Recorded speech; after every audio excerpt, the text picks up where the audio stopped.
What one weird trick does a profession actually hate? I'm always seeing those ads about how doctors and skincare specialists hate her and wondering what secret tips really tee off entire professions. Thanks for the comments, everyone. Most disposal problems can be fixed with a few turns of an Allen wrench on the underside of the disposal. It manually fixes jams. Most people seem not to know this and call a plumber instead. I don't really care that much, but a regular customer at the McDonald's I work at has learned how to beat the system. Sausage and egg McMuffin, $2.99. Sausage McMuffin, $1. Round egg a la carte, on the side, 79 cents. He pays $1.79 and puts the egg on his muffin himself. Saves himself $1.20 every time. Ask your hospital if they have a prepaid discount for most of their procedures. We did not have maternity insurance when my wife got pregnant with both our kids. I went to the billing office 6 months before she was due in the nicest hospital in town. When I asked how much labor and delivery was, I was quoted in excess of 12 grand. I simply asked if there was a discount if I paid in advance. I was quoted 2.9 grand. I made payments for 6 months, about $500 a month, and walked into the hospital on the day she went into labor. Delivered, stayed for 2 days, standard, and walked out. Never received a bill. I repeated the process 2 years later for our second child, and I think the bill was 3.1 grand at that time. I was positive I'd receive another bill, but we never have. Gift cards don't expire in the state of California at the time of writing in 2014. If a gift card has a monetary value, like a $50 Amazon gift card, then it legally can't expire. If it says that it's expired when you try to use it, contact the retailer directly and inform them that you live in California. They'll issue a replacement. For clarity, it seems from other comments that this isn't limited to just my state. I only knew this from personal experience and didn't do any research. There are also people asking questions about fees and places that have shut. Some cards charge a maintenance fee, like a couple of dollars a month, until the card runs out. But people have pointed out that sometimes that's illegal too. If the store has gone bankrupt or disappeared, I think it's safe to assume you missed out though. Happy to see how many people this has helped, and I hope some people have found gift cards from Christmases past. At gas stations, at least in my state, they have to turn on the air for you to inflate your tires if you ask. No need to put quarters in the machine. The gas station attendants always make a sour face when I ask, so I assume they hate it. Free compressed air. The narrator wouldn't be surprised if in the years since these were posted, many of them have been updated or become more widely known, but you can never guess. I honestly didn't know that the air pumps weren't just free in every part of the world. There you have it. They're meant to be free, and you might still be able to check if you need a quick pump. This is the law here too. The response has always been, "We don't have a switch for the air pump," or "Sorry, it's broken." See, that's when you pull out the checkbook and write something while tutting, then give them a smile and say, "Okay, well, on with the rest of the inspection." Worked in the garage door business for a few months. So many times we'd get calls out. "My garage door isn't closing." We get to the house and there's a leaf in front of the safety eye. Before calling, make sure A, there isn't anything obstructing the safety eye, and B, the unit isn't unplugged. Another real easy call is a wiring issue. Sometimes technicians won't put any electrical tape on any wires that they had to splice. Do a quick check to see if there's any wiring that's touching what it shouldn't be touching. Also, on the unit, verify that the wiring is actually connected. Lastly, if you're having issues with it going halfway up or down and then reversing, it's likely the force. As the unit gets used more and more and gets older, the force needs to be adjusted. On most units, there are 2 screws on the side or back of the unit. Take a small flathead screwdriver and adjust the up and down force up a notch and test it. These 3 tips will save you a $60 to $90 service call. Knowing that so many so-called locksmiths are the drill and replace type, they know nothing about actual lockpicking and will just bust out the drill the lock, and overcharge you for a cheap replacement, usually the Kwikset brand lock. I worked for a national unlocking company for a few years, and we did it all. Picking, drilling, rekeying, and replacement, even stocked various brands of locks. In many cases, though, drilling is a quicker option, especially if you can sell a new lock into the bargain. Some locks are just plain frickin' difficult to get. Also, people can simply tell the locksmith not to damage anything. If they can't pick it, thank them for their effort and call another company. The 1040 EZ IRS form. Tens of millions of Americans can use it. It takes about 5 minutes to fill out, and it's no harder than completing a library card application. The H&R Block, Jackson Hewitt, and mass marketing tax services would prefer that you A. be terrified of tax filing and believe that it can only be done properly for you by paid professionals, and B. deluded into thinking an airplane load of money is going to drop on your house that only those professionals can find. Neither is the case. For most people, there's no secret path to a giant surprise windfall refund. And if you get a huge refund, then you've screwed up your withholding rate and should stop lending the government so much money interest-free in the course of the tax year. If you have a simple picture, like most people, file your form yourself. And if you're amongst the minority with a complicated tax picture, the last place you should go for help is a storefront operation in a mini-mall. Get a reputable private CPA. Airlines don't want you to know this rule. US-based travelers can cancel or change their flights for free within 24 hours of booking. Some airlines do get around this, American is one. They don't allow you to cancel within 24 hours of booking. Instead, they allow you to hold your ticket at a price for 24 hours without having to pay. If you've gone ahead and actually purchased the ticket, then you're all done and have no 24 hours to work with. I want to point out that this law only applies if it's also more than 7 days before your date of travel. While I don't know your specific situation, a lot of credit cards have built-in traveler's insurance. Next time, not only book your flight directly with the airline, but use a credit card. Terms and conditions apply, but as long as you've paid for the tickets with the card, you're covered. As always, keep the receipts. And finally, note that if you do elect to cancel your flight within 24 hours and rebook, presumably with a cheaper fare, the interval between the cancellation and rebooking leaves you without a reservation for a seat that anyone else in the world could take. Therefore, it's always better to make changes with an airline agent who can make the flight changes more or less instantaneously, as opposed to doing all of this online on your own. That said, some airlines charge a fee for any bookings that involve one of their agents. I've been lifeguarding in some capacity for 10 years. The one weird trick that annoys me is that kids can be unaccompanied by an adult if they're over 7, and some parents use pools as cheap after-school care. No problem for the lifeguard, but when you see the same lonely kid for 5 afternoons a week, it gets depressing. My sister used to work at a pool in a bad part of town. She noticed the same kid every single day and felt so bad she talked to him and tried to befriend him. At the end of the season, I live in a snowy state, he asked her if she would be his mom. She was only 15 at the time. Pretty sad stuff. The 7.3L turbo diesel is one of the finest engines in the world. But it has a huge flaw in the design of the wiring harness that communicates electrically with the injectors under the intake valve cover. This harness works itself loose over time and eventually will present all sorts of issues in your truck. Check engine light, stuttering and shaking at particular throttle positions, injector missing, stuff like that. Well, if you take a US quarter coin and use an angle grinder to cut the quarter down to the right size, you can wedge it into the wiring harness connector, forcing it to stay connected tightly for pretty much forever. This is known as the 50-cent fix because you have to do it on both sides of the engine. You take a truck to a mechanic with this issue and you'll pay over $1,000 to get it sorted. Ultimately, they'll fix it with a $10 plastic part from Ford. Those butthole thieves will rob you blind if you let them. I'm a social media manager, and the thing I hate is when my boss regularly asks, "How do we get this on Reddit?"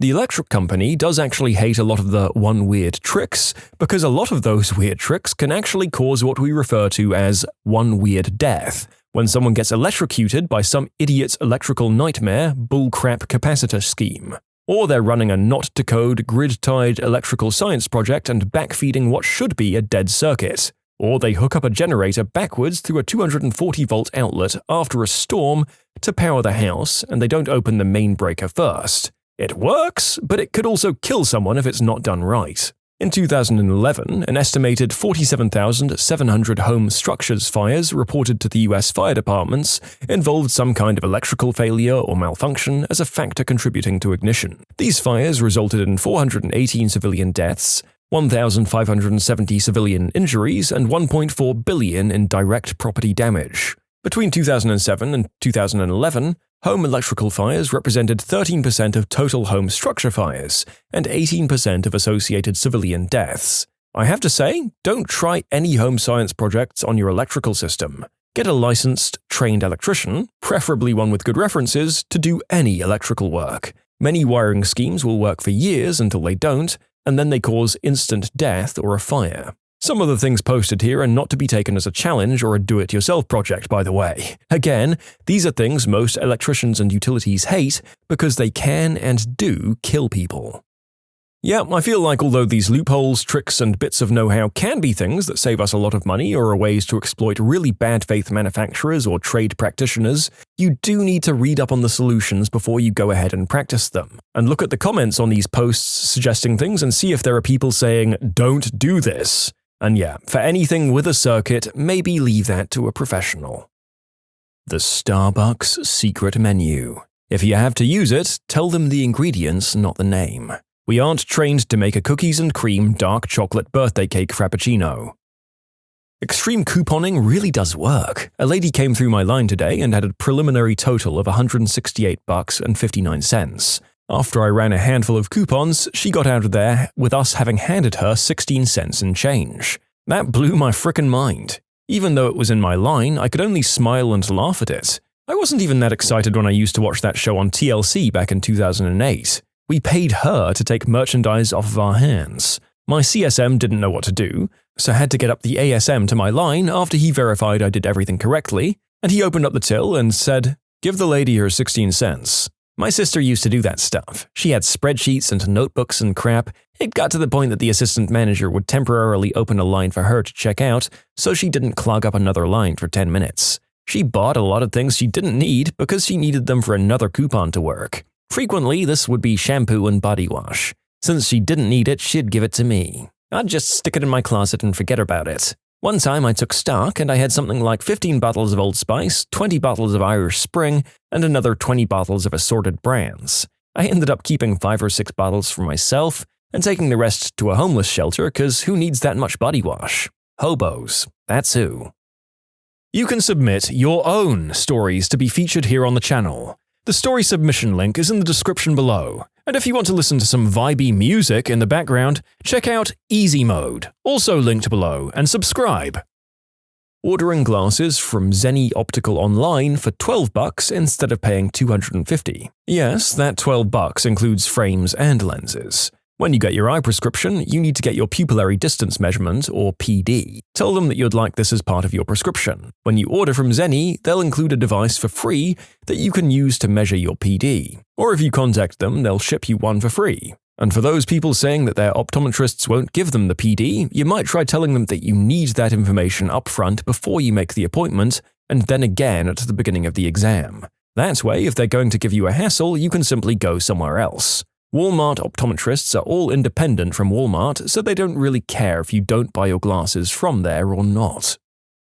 Lawyer here. We hate legal Zoom documents, not because it's taking business away from us, but because we have to clean up the mess it makes when people try to use them.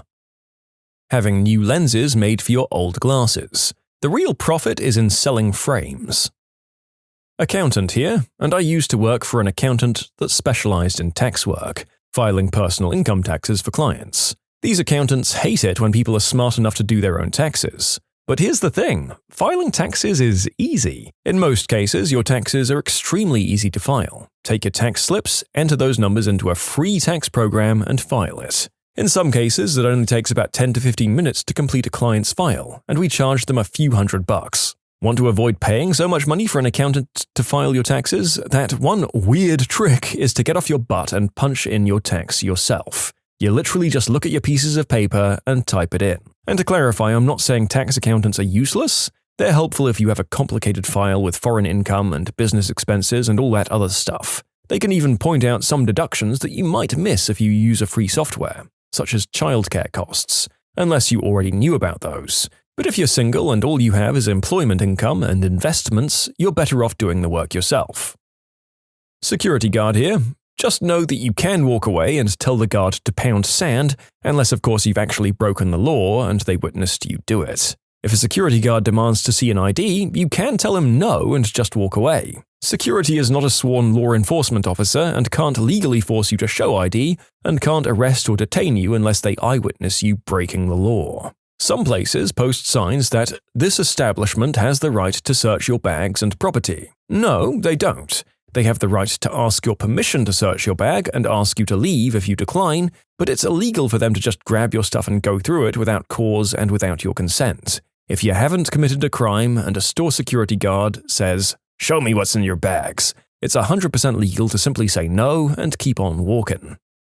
If people knew how often I Googled their IT questions, I'd be out half a job. Effective Googling is an art, and so is knowing exactly what to Google. That said, you should pray that your users don't start rebooting computers by themselves. That'd be a problem. I work as an internet sales specialist for a chain of car dealerships, and if the average person knew how easy it is to get the cheapest possible price on a new car, I wouldn't have a job. Literally, all you have to do is start a bidding war between two dealerships. Submit inquiries online to both of them and explicitly tell them that you're shopping. Anytime one of them comes at you with a deal, just present that number to the other one. They're going to keep trying to beat each other until they financially can't anymore, and that's when you have your cheapest price. The real kicker to this is that the dealers trade vehicles between them all the time, and the market isn't as saturated in new cars as you may think. If you're looking for something very specific and not super common, there's a very good chance that they're trying to sell you the same car. But now that I've told you all that, I'd like to take the time to remind you that the days of sleazy salesmen are mostly done. Please don't be a jerk to your salesman under the assumption that they're trying to rip you off, because in most cases they're just trying to put food on the table. The ability to rip people off isn't nearly as bad as it used to be before the internet. I did this for my recent car. I had 3 dealerships outbidding each other. I ended up teeing off all 3 of them and really aggravating the one that I bought it from because I talked the sales guy into putting a spoiler on for free at the end. I got a call from the manager a few days later saying they couldn't do that because it would end up costing them money on the sale. So I told them to keep the car. They'd already put the spoiler on it. Yeah, he was bluffing. Well, one way you can make an entire profession hate you is thinking you can do away with an entire profession by using one weird trick. As a former web designer, for me it's thinking that your nephew who knows about computers apparently and has done his own web page is a viable alternative to a professional web developer for your company website. Haha, yes indeed. As I mentioned before, you do need to balance any enthusiasm you have for these suggestions with some caution. I too love saving money. However, when that means that my budget option or trick results in me losing money down the line, it's often probably worth checking out some professionals. Electrical engineer here.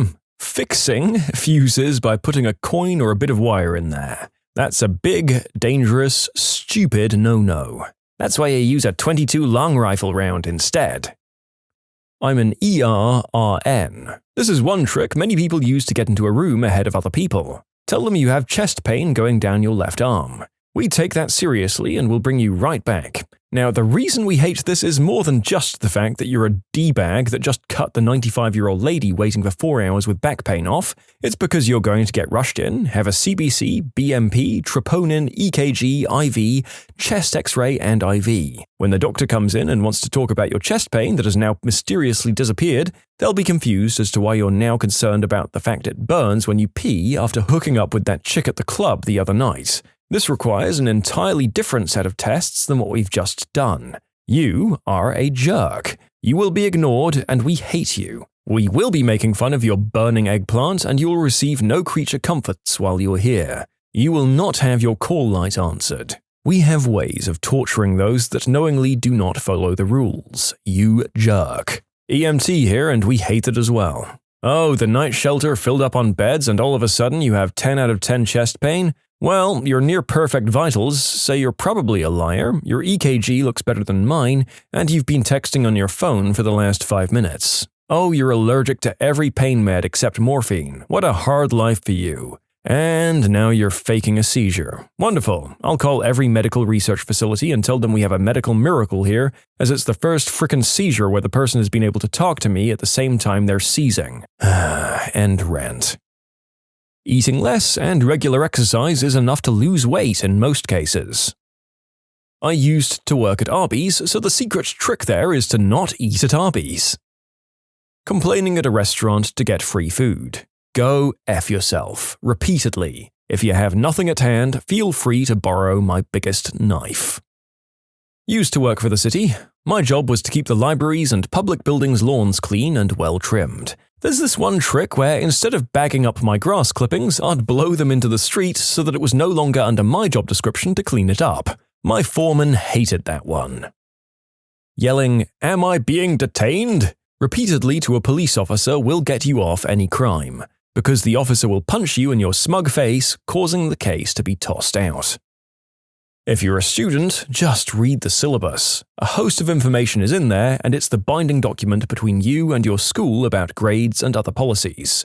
So, in college, I was taking Chemistry 2 with this jerk bag of a professor. Super D-bag kind of guy. The syllabus stated clearly, each student is allowed to drop their lowest test score, including the final, from their grade. This teacher, though he was a jerk, did allow us to use our textbooks and notes for all tests. So long story short, I was ejected from the final because I, along with half the class, was using a textbook and notes during the final, and he randomly decided the day before that notes and textbooks weren't allowed on the final, and only half the class got that memo. The day after, I went to see the professor to explain. Apparently, having someone with the stones to talk back to him teed him off. So he told me that I wasn't allowed to drop the final anymore, and I had to take the score of 0, and I could drop a different test if I wanted.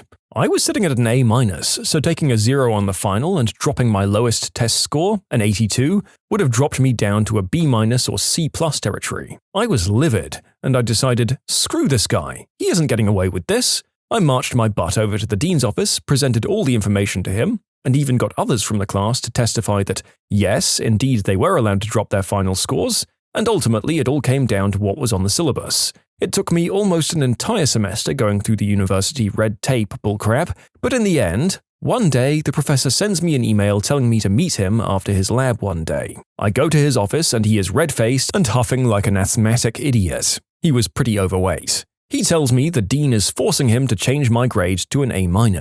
I had to sign a document saying that I wouldn't push the issue. I signed, smiled at him and left. Never said a word. As I walked away, I did an 80s-style fist pump and time froze. Okay, that last part isn't true, but the rest is. Screw that butthole.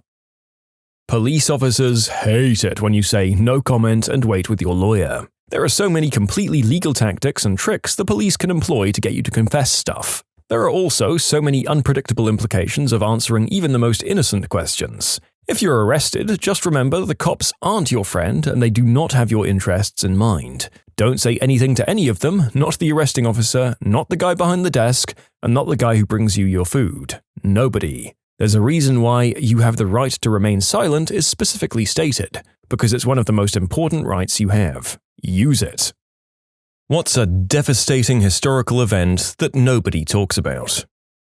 The Carrington Event. In 1859, solar flares hit the Earth, causing an aurora borealis effect to be seen all over the world. It lasted for several days, during which time it was reportedly bright enough to read by at midnight. Telegraph operators reported receiving shocks and burns from their devices, and in some cases removed the batteries powering the telegraphs as signals were being disrupted by the geomagnetic storm.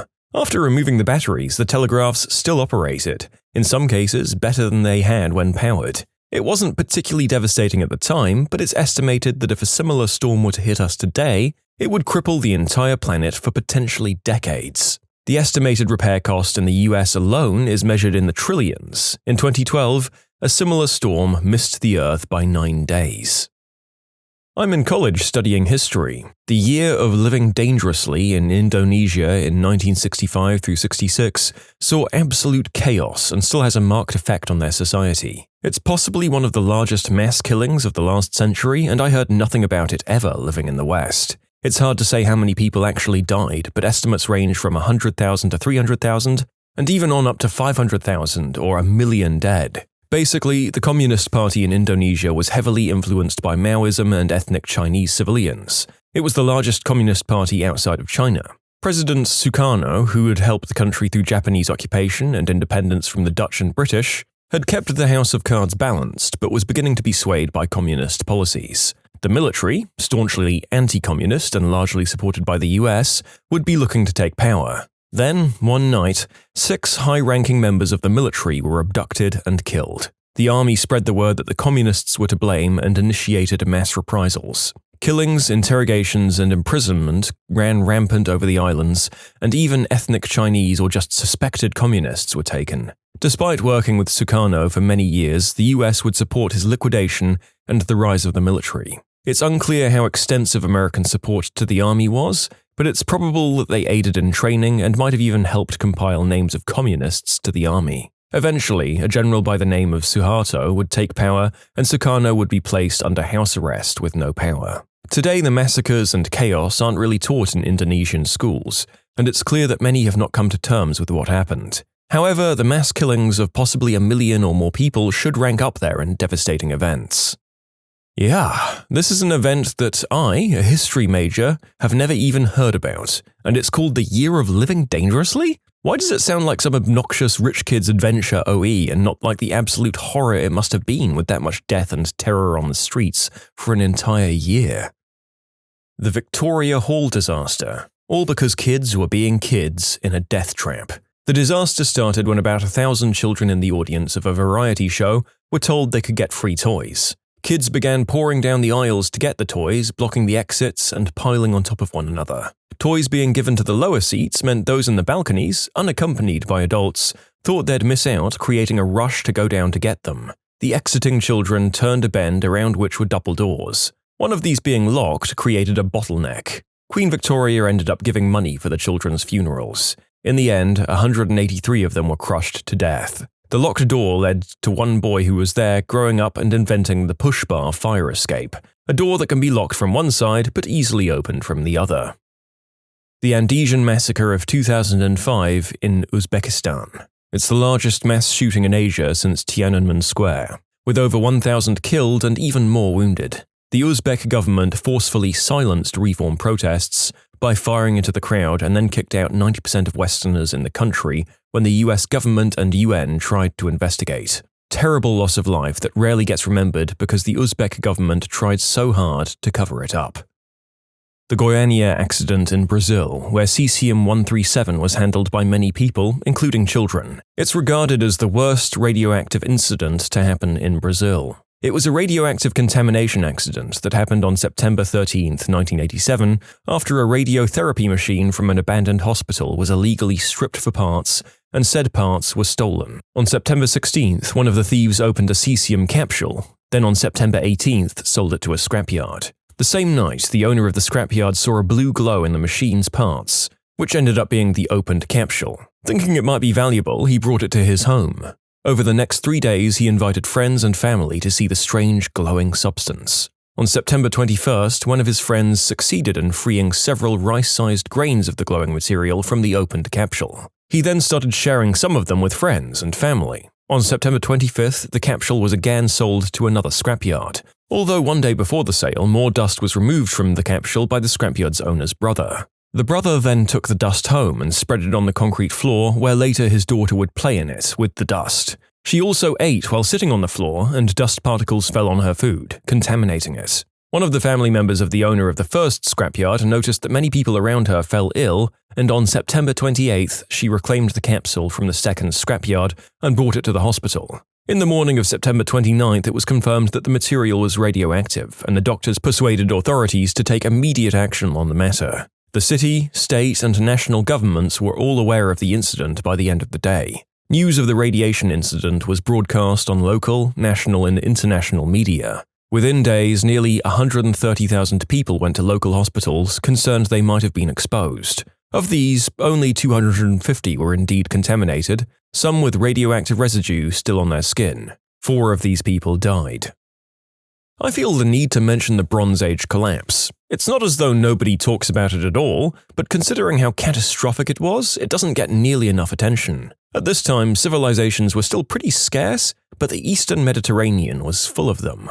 We can't pinpoint an exact reason, but at some point, it all just fell apart. The Mycenaeans? Gone. The Hittites? Gone. The Minoans? Gone. And the Egyptians? Barely clinging on and having serious problems. There are many things that happened around that time in that general area that could be the culprit. Volcanoes, earthquakes, drought, famine, war, and of course the oft-cited invasions from foreigners that came by boat that historians have named the Sea People, because we have basically no idea where they came from. In reality, it was probably a combination of some of, or even all of them.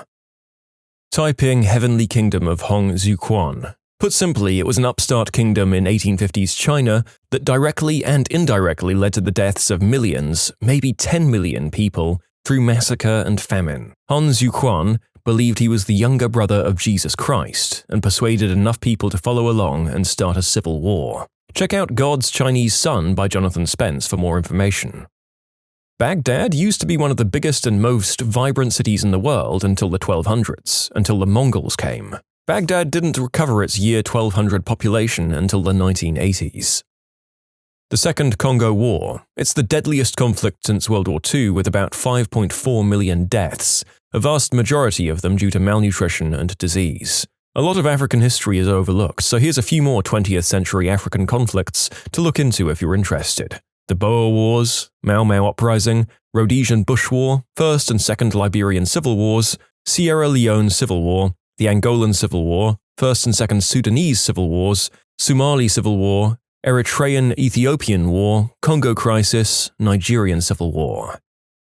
Yep, all of these had massive casualties proportionate to their population, most of them civilian, and we're basically ignorant about all of them. That's our Euro and US-centric history books for you, folks.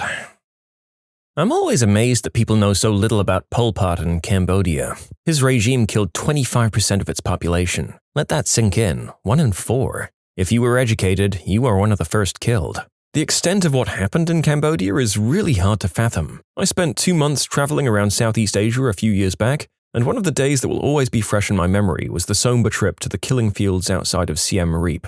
Our driver, Mr. Sony, was touring us around to various historical sites, the S21 Museum as well, and would never step foot into any of them. I remember asking him if he'd ever been to any of these sites, and he said, "I don't go in because my entire family is in there." Absolutely heartbreaking. A huge portion of an entire generation just wiped out. During World War II, the Japanese had invaded the Alaskan island of Attu. On the island was the village of Attu, where the Aleutian tribe had lived for centuries. The only non-natives were the wife, schoolteacher, and priest husband, who were elderly and beloved by the townspeople. The husband was shot in front of his wife by the Japanese. After that, the Japanese loaded the native population onto ships back to Japan, where they worked in prisoner of war camps, where many died from disease and execution. The Japanese saw them as lower than soldier prisoners of war and almost subhuman, because they didn't fight back and thus treated them horribly. When the war ended, only a handful of the native population survived, and they went back home only to find their village burnt down. They left the island and it now remains uninhabited basically, driving the Attu tribe to extinction. Years later, the Japanese left a peace monument on the island in honor of the American and Japanese soldiers that died there, but have yet to apologize to the descendants of the Attu tribe they destroyed. The Johnstown flood of 1889, the deadliest civil engineering disaster on US soil. It killed 2,209 people. After a dam collapsed, it swept up rail cars, passengers, trees, an entire town of 10,000, and then swirled it around and ejected the debris downriver into a bridge where it all caught fire. Destruction was beyond belief, and all because some rich steel magnates up the mountain didn't maintain the dam they used to keep their fishing reservoir. It's actually worse than that. The rich wanted to take their carriages across the dam, but the top of the dam was too narrow for their carriages. So, to save some money, they lowered the structure, which made it wider but also destabilized the building. They were warned about this, but because they're rich jerks, they didn't care. So it wasn't just that they didn't maintain the dam, it was them actively effing it up. You can submit your own stories to be featured here on the channel. The story submission link is in the description below. And if you want to listen to some vibey music in the background, check out easymode, also linked below, and subscribe. The year 536 marked the beginning of a very bad time period. Basically, several natural disasters and social upheaval abso-frickin-lutely devastated multiple societies. It's thought that a volcanic eruption blocked out enough sun to cause crop failures across Europe and as far as China. While this was happening, terrible plagues were also affecting the Middle East. Economies everywhere felt a ruin and stagnation in the years that followed because several other eruptions later made things worse. The Mayans' society and the lost scriptures that we still haven't found, on top of the scriptures we still can't seem to decipher. One thing that doesn't get talked about was more of a phenomenon or major problem than an event, and that was how many people died in theater fires due to poor design, combustible materials, few fire exits, and panic. One of the worst was the Iroquois Theater in Chicago, which is both the deadliest theater fire and the deadliest single building fire in US history, where patrons died after sparks from an arc light set a curtain on fire, then a chain reaction started, exacerbated by failures of the things in a place that were supposed to combat fire. The theater had been overbooked to compensate for earlier poor sales, causing some to sit blocking the exits. The fire was immediately worsened when performers opened the stage door to get outside, as it turned the fire into a fireball. Many people were held inside by iron gates that had been put in place to prevent people from sneaking in without paying. As people fled, they tumbled downstairs, trampled each other, and got squashed to death. Their unfamiliarity with the building got them stuck in dead ends and up against windows. Many jumped from fire escapes and died, while those behind them were saved, the bodies of the earlier jumpers cushioning their falls. All in all, 602 people died, many of whom were children. The story is a lot more complicated and sordid with city corruption and stuff. The one takeaway is the incident promoted the development and use of the panic bar.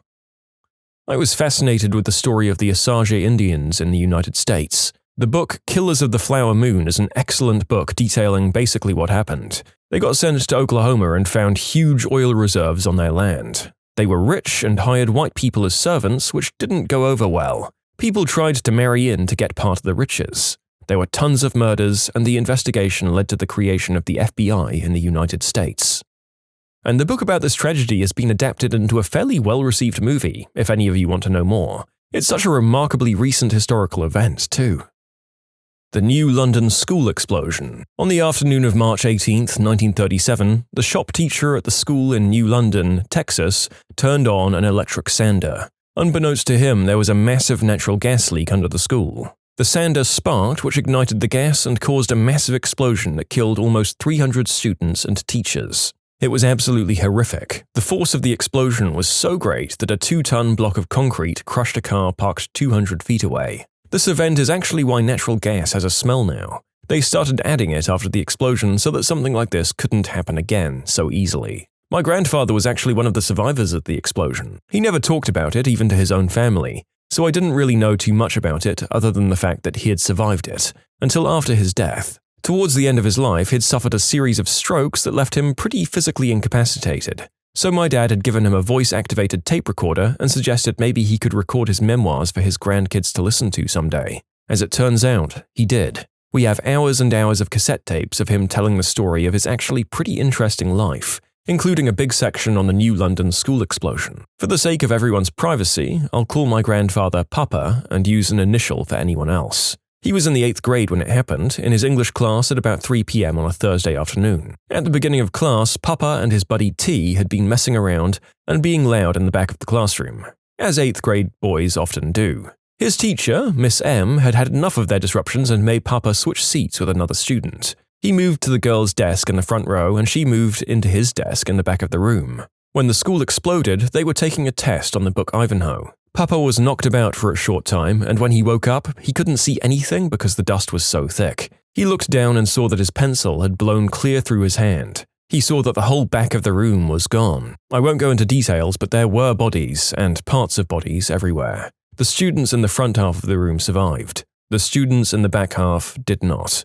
That included Papa's friend T and the little girl who'd been forced to take Papa's desk because of his misbehavior at the beginning of class. If he hadn't been acting up, he would have been killed and she would have lived. He carried the guilt of her death until the day he died. Papa's classroom was on the 2nd floor. There wasn't any way to get to the room other than the open cavity of the explosion. After the few seconds of initial shock wore off, he and another classmate jumped into action. They were the only 2 kids in the classroom who hadn't been badly injured. They made a tourniquet out of a sock and shoelace for a girl with a severe injury to her arm and dug out their teacher, who was alive but badly injured. By then, men were running in underneath the hole, so Papa and the other boy started lowering the badly injured to them.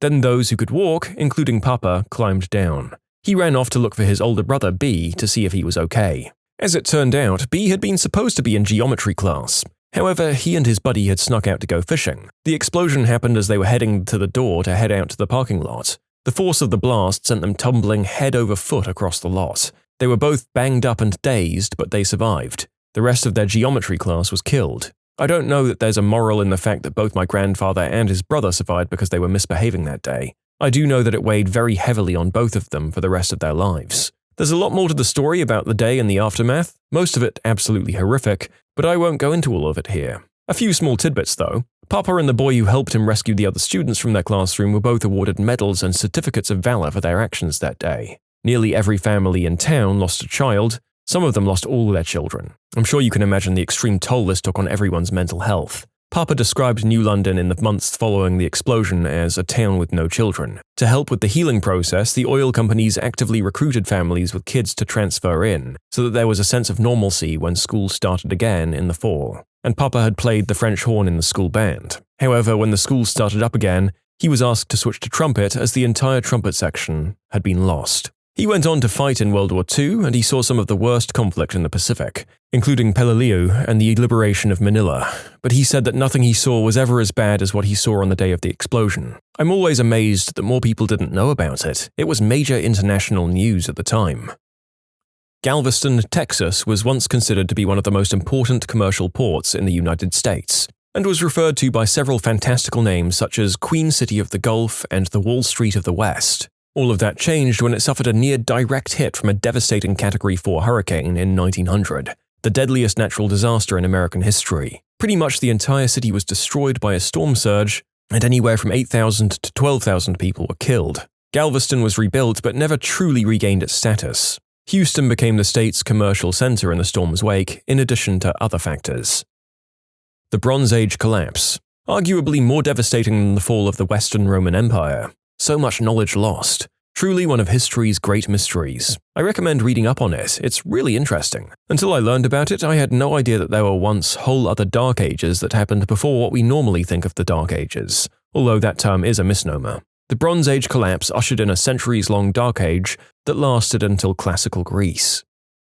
The Taiping Rebellion. Around the same time as the American Civil War, a massive civil war raged in China. The rebellion was led by Hong Xiuquan, who proclaimed himself to be the brother of Jesus Christ. Estimated 20 to 30 million dead. For reference, 1 million died in the American Civil War. Again, the scale of these events compared to their contemporary European or American ones is always absolutely mind-boggling. The Rwandan atrocities have got to be one of these events. I watched Shake Hands with the Devil here a while ago, and I highly recommend it. Unspeakable acts of brutality inflicted. It still gives me chills. In 535, humans went through hell. Many reported a strange color in the skies, not just in Europe.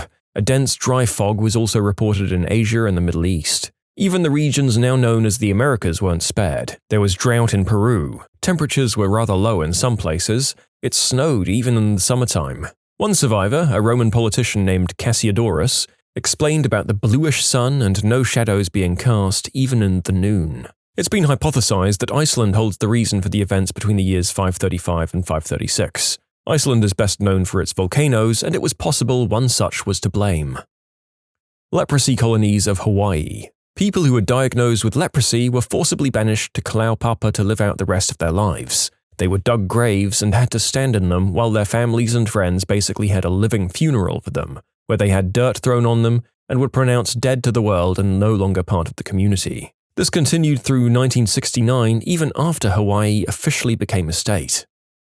The Highland Clearances. Over a period of about 150 years between the 18th and 19th centuries, English and lowland Scottish landlords evicted thousands upon thousands of Highland Scots from their ancestral homelands and replaced them with sheep. It's hard to classify as a historical event because it went on for so long, and it's usually interpreted as an ambiguous series of largely isolated incidents. There were attacks on villages in which landlords would burn their tenants' houses to the ground to get them to leave, and burned their land so that nothing would grow. Multiple people were caught in the fires and died. During the Glencoe massacre, 30 members of Clan MacDonald were murdered by Scottish government forces for supporting the Jacobite uprising. The Irish potato famine also affected the Highland Scots, who grew potatoes, and many people were starved or were forced to leave as well. As a result, there was a series of mass migrations in which Scots travelled to Canada, Australia, New Zealand, and the US, and largely lost their language and culture. It's very sad, and all that's basically why Highland culture and language has largely been lost. The disease outbreaks that hit the Americas with the arrival of the Europeans. You hear about a 90% death rate, and it sounds made up, but whatever the actual number was, entire civilizations were literally wiped out. Cultures that had existed for thousands of years are just gone, with barely a record left. You have stories of people coming across whole villages of corpses. These people died never having even seen the Europeans, never knowing what was killing them and their loved ones, and were totally hopeless to do anything about it. China during World War II. The Japanese absolutely decimated the areas they occupied during the war. Not just through weapon-based exterminations, but through biological warfare, that resulted in the slow deaths of hundreds of thousands of people largely forgotten by history. I'm not in any way a supporter of the current Chinese government, but I feel like where they're at is a response not only to the communist government tyranny of the Mao era, but to the horrific Japanese atrocities that allowed it to happen in the first place. The assassination of James Garfield. He was a known advocate for racial equality. He appointed black men into his cabinet and tried expanding public education into the South to get more African Americans an education. He tried to fight for racial equality but died 4 months into his presidency, which messed it up. The blinding of 15,000 soldiers. The Bulgarians and Byzantines would clash every couple of years, and after one battle, the Byzantine leader just snapped and cut out the eyes of the soldiers that surrendered, then sent them back home. The Bulgarian leader died upon hearing the news. What's the stupidest defense you've seen someone make in court? As a public defender, you're thrown into a lot of crappy cases with little hope of winning and with very little time to win them in. My approach was to make any argument within the ethical rules that govern attorneys, which led me to a hilarious court appearance. My client was charged with possession of Mary J., green herb, a misdemeanor first offense that carries no jail time in my state. Client and his friend were smoking in a park, some citizen reported it to the police, and the cops come and find them in their car after smoking. My client admits to the cop that he was smoking. Obviously, I'm thinking he's got no defense here. The other guy admits to smoking and gives the police the stuff and pipe from his backpack. The entirety of the evidence was the admission and the physical evidence. So I argue at trial, bench trial with no jury, with zero expectation of winning, that the state failed to prove my client ever possessed the Mary J in the first place. Your Honor, for all we know, the other guy at all times had possession of the Mary J. For all we know, he held the pipe to my client's lips and lit it for him. A discussion amongst myself, the judge, and the prosecutor ensued about whether you can smoke green herb and not be in possession of it. I got the decision a few months later. Not guilty. The judge asked, "Why are you late?" The defendant replied, "My mom didn't wake me up."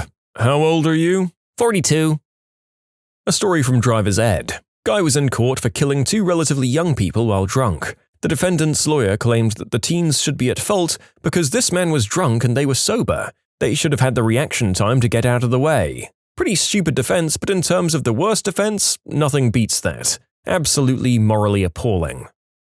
A guy was in court for a DUI. He insisted on taking the stand when his lawyer advised him not to. Turned out he wanted the judge to know the cop who arrested him was just some rude kid trying to be a big shot, and he wasn't even drunk, he'd only had 2 bottles of wine with dinner. His lawyer interrupted him, trying to get him to stop talking, and he told his lawyer to shut up. Then the judge advised him to listen to his lawyer, and he told the judge, "I'm not a damn child, don't interrupt me." And the judge just smiled, sat back, and said, "Please proceed." We all knew it was over for this guy. He got maxed on the charge and advised in the future if he was going to pay for a lawyer, he should listen to him.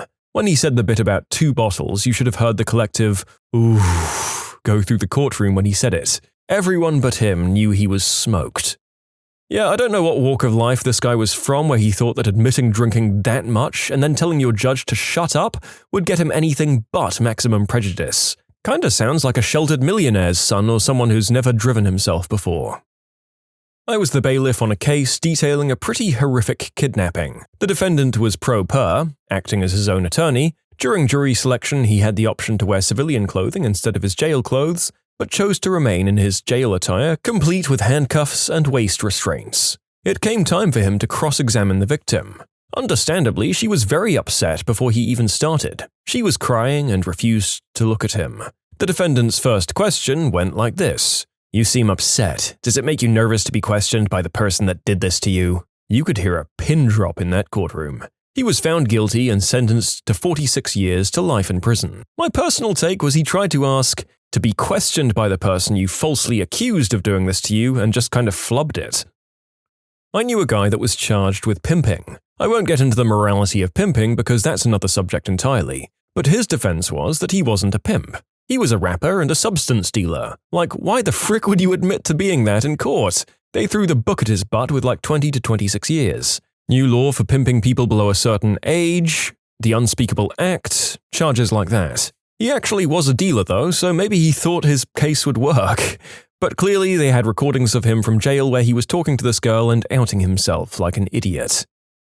Recently, there was a case over whether Colorado green herb suppliers have to pay overtime. Federal law says yes, you have to pay hourly employees overtime.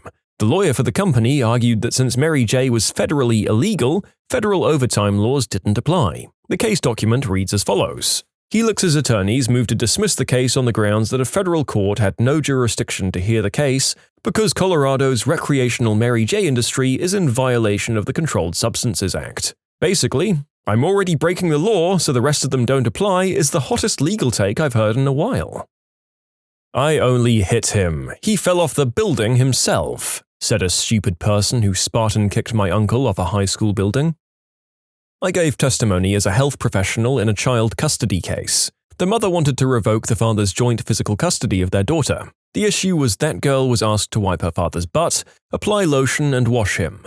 The father's case was that because he was obese, fatigued, suffering from frequent diarrhea, and taxed to take care of his own hygiene without assistance, it was acceptable for her to do this as long as she wore gloves to avoid contracting Hep C from him. He also argued that it taught her a lesson about compassion and caring for those unable to do so themselves, and helped them to bond. Truly incredible. I knew a guy who said that the police who responded to the domestic that he had perpetrated had no right to charge him with crystal possession since the crystal was so pure no one could have seen it. A friend of mine once got a ticket for leaving her car standing in the marked-off no parking zone in front of a grocery store, which she thought was outrageous because she was just running to get a pack of smokes. Then she saw how much the ticket was for, something like $120, which she thought was just ridiculous because damn it, she was just running in for a pack of smokes. I mean, come on, how is that worth $120? So, her plan was to go to court and contest the ticket and point out to the judge how ridiculous that was and offer to compromise at like maybe $40 because for Pete's sake, she was just running in for a pack of smokes and let's be reasonable here. Yep, her plan was to haggle with the judge over how much the ticket should be worth. She goes to court and sits there for most of the day waiting for her case to be called, and eventually she gets bored and goes outside to grab a smoke and hang out. And while she's out there, her case is called. She missed the whole thing, didn't even get to try the whole, come on, $120 for that? Come on, I'll give you $40 and even that's highway robbery, defense on the judge, and got hit for the full value of the ticket plus court costs. Aggravated criminal unspeakable act. The defense attorney said not guilty because it only lasted for a minute. My God. It says here that you were drinking and driving, said the judge. No, sir. I drank and then I drove. He was found guilty. A domestic case, the husband was the accused. The couple was in their late 70s or early 80s. When asked if he did indeed attack his wife, the husband started complaining that some 40 years ago the wife pretended to be ill and he had had to do the laundry all by himself for one day, as if he expected the judge to just go, okay, I guess that's cool then. It wasn't legit court, just court to change my last name. I was 14 and wanted to change my last name to my stepdad's. My biological father had to be present for the appointment and sign off on it, and it went something like this. The judge started, okay, if everyone will sign here, your name will be changed. My bio-dad said, I'm not signing. Well, why not? If she gets pregnant out of wedlock, I want the baby to have my last name. Reminder that I was 14 years old and had never even kissed a boy, and I hadn't spoken to my dad in at least 5 years. The judge told him that was an irrelevant point and convinced him to sign the paper. I was just glad to leave that part of my life behind me that day. My sister told the judge that the light wasn't that red. Then he said he was going to suspend her license and she said, but my dad already took it away. In my theoretical future court date, I'm honestly going to try something like this, but on a much more juvenile note. Jail time for grand larceny? Your Honor, my mother already slapped me on the wrist and took away all of my toys. Motion to dismiss because of prior punishment, plus time served in my room. It was Independence Day, Your Honor, a day to celebrate the freedoms that our forefathers fought and died for, a day to celebrate what this country is. So yes, Judge, I did do some crystal. For freedom. This was in substance treatment court. To be honest, the judge chuckled and just said, don't be stupid. Then the next 5 defendants tried the same thing, and the judge threw the book progressively harder each time. The key here is, get to court early so your BS excuse is the first. I took a guy to small claims court. His defense was, I don't have the product, so I couldn't ship it to him, obviously. The judge was like, but you took his money. The guy said, yeah, so I could buy the product and ship it to him. And did you do that? Not yet. Do you have his money? No, I had an emergency and I had to spend it. And that was that. I won. I never touched her, I never hurt her, I'd never do that, except for that one time at the cabin. The guy became an instant meme in our country.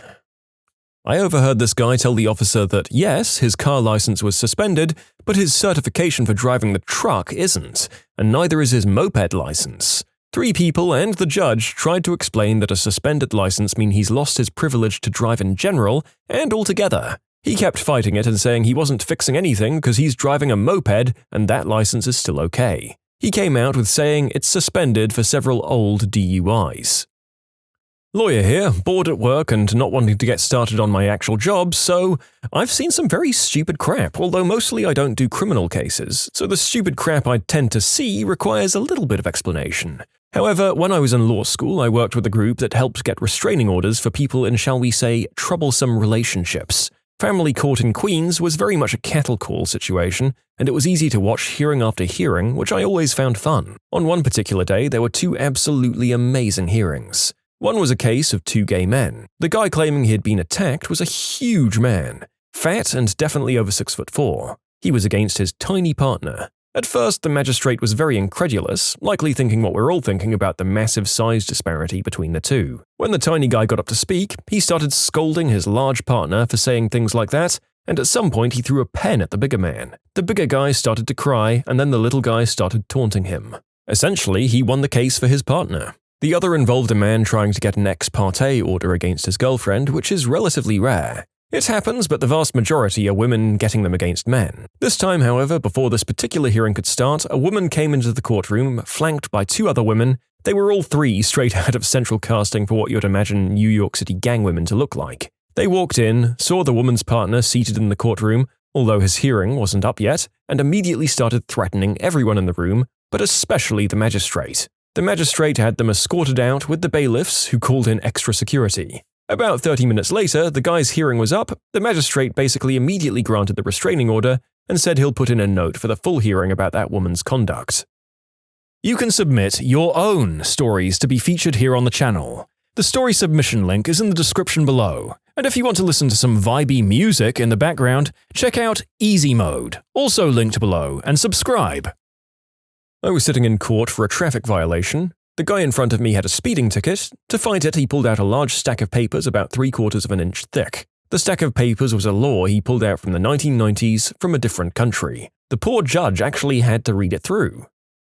I'm an animal control officer, and I was seeking permanent possession of this guy's dog after he drunkenly bit, choked, and tormented it. He'd already been charged with animal cruelty before, which is a separate case state. This guy is what we'll call a seasonal transient, meaning he was part of our homeless population, but he only stayed in the city during the summer. In court, his defense, as he represented himself, ranged from admitting he had made a drunken mistake to accusing the witnesses during cross-examination of being biased against homeless people. His story also fluctuated about why he did this to his dog. First, because she's aggressive to other dogs and I was disciplining her, despite no other dogs having ever been present, to a vague, she wasn't listening to me. My favorite parts were the following. He tried to argue that because we had no photos of physical damage, no mistreatment had occurred. Unfortunately for him, our state cruelty laws don't require an animal to be injured to be considered mistreated.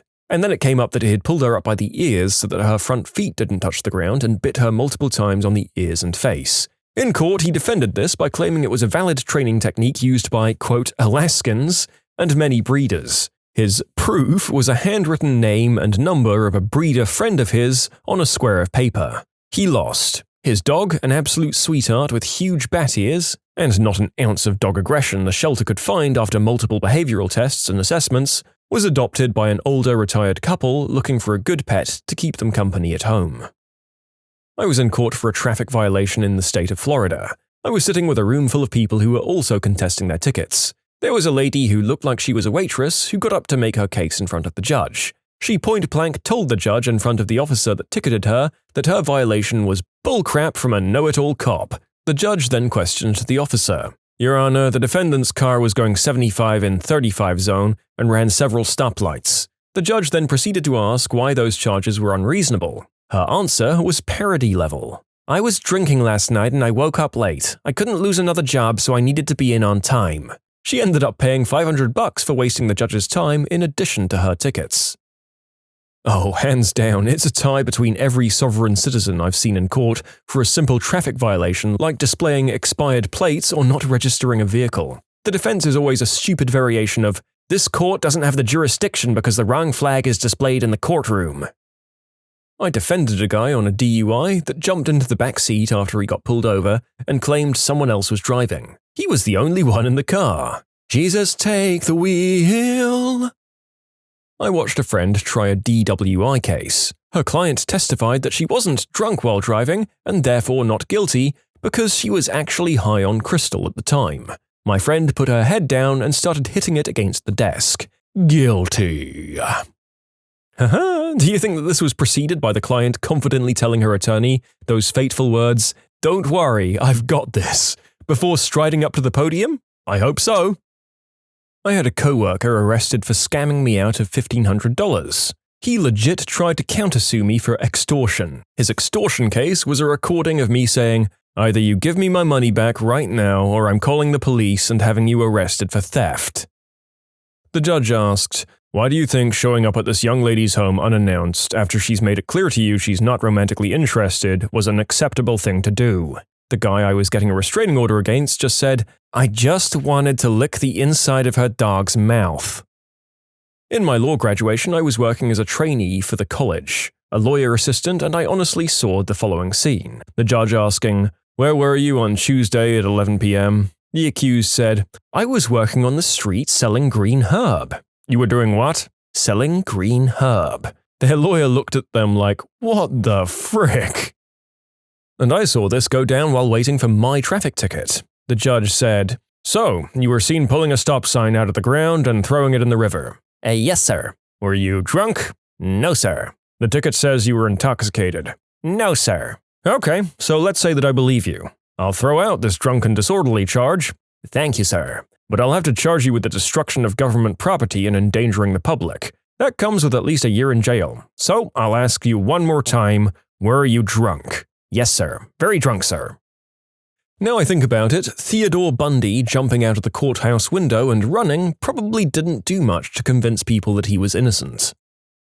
I was in traffic court and the first guy to go before the judge got pulled over doing some crazy speed, like 140 miles per hour. The judge essentially told the guy to say that he wouldn't ever do it again and that it was a mistake, and in return, the judge would drop the ticket fee and the points on his record. The guy countered with, "Well, I drive fast all the time, so I'm really good at it, and I don't think it was dangerous at all because of how good a driver I am." The guy had the chance to walk out totally free, but instead got a $2,500 fine and 2 points on his record. That reminds me of a story about Butch Cassidy, the famous robber in the Old West. He was captured in Wyoming and brought before a judge. The judge said he would let him go if he promised never to break the law again. Cassidy said he couldn't do that, but he had promised never to break the law in Wyoming. And the judge took that deal and Cassidy lived up to it. Anytime his gang planned a job in Wyoming, he opted out. I'm a reporter and I covered my first murder trial a few months ago. The defendant was a man who had been accused of shooting a family member in the face. The father verified that the only people in the house at the time of the murder were him and the victim. The defense obviously didn't have a lot to work with, but one of their arguments was, the defendant couldn't have done this because the weapon that was used isn't his. Needless to say, the guy was found guilty. Listen, I found them dead before I had my way with them. You see? I'm no expert, but I'd guess that the sentences for defiling a corpse are probably less than murder and the unspeakable act, so maybe that's not the worst defense in that sense. I was a juror on a DUI case. The driver had drunk 6 vodka tonics and 3 beers in about 3 hours. His lawyer tried to argue that electronic interference is what caused him to fail the breathalyzer test. Traffic court. I was the defendant. I showed up in a suit and tie and was waiting for my attorney. Judge was there. First part of the day is just making sure we all show up, and then the city attorney offers us a discount to plead guilty. First-time offenders have to sign up for a class on safe driving to get that 30% off the top. Always fight your tickets, people. Anyway, I wasn't going to accept a plea deal because I had an airtight case. Even my lawyer agreed. She was nice and actually listened to me and did the groundwork. So she shows up, I've already checked in, and she and I refused the initial offer. She then tells me to go wait outside while the city attorney tries again to get me to take the plea deal. So the thing with traffic court is that the officer who wrote the ticket has to actually show up. My attorney was concerned because the guy who ticketed me personally shows. So we go back into court, and I'm sitting there, and a group of guys come in, all wearing ripped jeans and graphic t-shirts with dirty work boots. One of them looks familiar, but I can't place him, and I figure it's just some more people waiting for tickets. They were actually the cops for the various cases. The judge was not amused. Their defense for their condition was that the court was, quote, too early. Me and about 10 other people all had our tickets dismissed. I have the signed letter from the judge framed. We didn't have to say a thing. The poor city attorney, though, he looked like he was about to die when the judge asked him to speak to him. Like, seriously, I honestly feel he felt he was walking to his execution. Is that even the attorney's fault? I don't know that we can really blame him for the state these cops showed up in, or am I missing something here? I was a juror for a case against a woman that was charged with selling a stolen get to a pawnbroker and possession of a weapon by a convicted felon. She took the stand and admitted to finding the item at a friend's house and taking it to the pawnbroker. Her attorney's entire closing argument was that the state failed to prove that it was in fact a firearm and the charges should be dropped. Never mind the fact that she admitted to it being a get, the guy that owned the item said it was his get, and we had it right there in front of us. The defense said it was not a weapon because the state had not fired it to prove it was a firearm. And of course, as soon as we got back to the room to deliberate, one of the jurors said he wasn't convinced it was a real get. That was a real long day. When my cousin was on jury for a domestic case, the woman who was put in the hospital by her boyfriend, she was in a coma for 18 months and couldn't even appear in court. Apparently, the guy pushed her through a door and down the stairs. The guy's defense lawyer was actually trying to get him off with a lighter sentence, but then the guy opened his mouth and tried using the defense of, if she would have just listened to me about not touching my weapon, I wouldn't have gotten so mad. I didn't think the push was strong enough to put her through the door. I didn't mean to put her in a coma, it just happens. When my cousin told me this, I couldn't believe it. He ended up spending 3 years in jail and is no longer allowed to possess weapons. He was deemed mentally incapable of handling such things. Court. A guy said he'd been speeding accidentally because the speedometer in the exotic foreign car he borrowed was marked in kilometers, not miles. The judge, who I guess failed at math, actually bought this defense, even though driving at 85 miles per hour would have been displayed as 136 kilometers per hour. What idiot idea at your work caused a mass walkout? They laid off half the company with no warning. This included a gentleman who was less than a year from retirement and had been there for more than 35 years. The company was shocked when half the remaining people abandoned ship shortly afterwards. The company consistently outpaced competing firms and found itself emerging as one of the industry-leading agencies. This was also a California tech firm, so shorts, flip-flops, beers at lunch, getting high on the roof were all pretty common. But we were rapidly growing, and the atmosphere and location made us a hot ticket for talent. Anyway, the CFO and CMO cashed out, and the CEO decided to completely remodel the company by making it far more corporate. On top of all of this, they implemented unattainable goals and removed our work-from-home policy. The final straw was they removed our rather generous vacation policy and replaced it with unlimited vacation, which was a facade for, you can take as much vacation as you want if we approve it. They didn't approve much, by the way. Like a quarter of the company quit and immediately landed at better jobs. Also, profits tanked. Our company is doing incredible. Let's change everything. Task failed successfully. Turned out our owner was keeping the social security money taken from our paychecks. And yes, he was caught. Restructure of the way we're paid. What I used to do involved about 40% client interaction, 20% team and coworker interaction, and 40% paperwork and case coordination stuff. Based on what we do, that means about 40% of the time is technically billable, and there are only really sticky rules for what is and isn't billable. So logically, we're being paid on a salary model. Queue management saying we can only make money for the time we have that's actually billable. A quarter of the department up and quit. 2 of us on the same day. The owner died and his idiot son took over and decided that the company didn't make him enough money and started implementing cost-cutting measures like turning off the AC in the building. Yes, well, employees don't need our help maintaining their body temperature to be able to do their jobs. You know what? I hear that most people's immune systems can resist a degree of bacteria, so let's stop using treated water in the water system too. I think I've just summarized the thinking style of a new owner of a previously successful business. The owners retired. They were wonderful people. Both very sweet, but kept the place running like a well-oiled machine. They took pretty good care of us and their restaurant. When they left, they gave the place over to their nephew, who at the time was a busboy and waiter. Kinda standoffish, didn't really interact with us too much.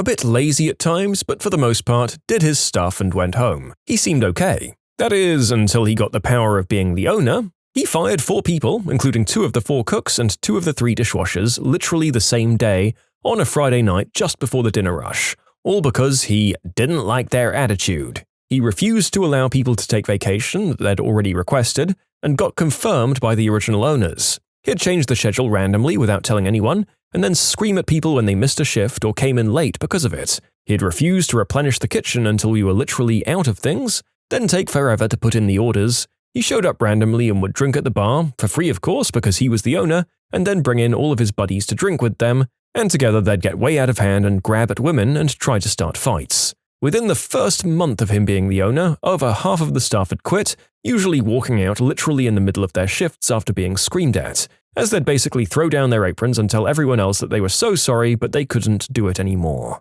After the last cook, this big guy who usually kept the kitchen laughing and running at a decent pace, started crying in the middle of his shift and dropped everything he was doing after the boss came and yelled at him for being slow and making slop, just walked out. The rest of us bailed along with him.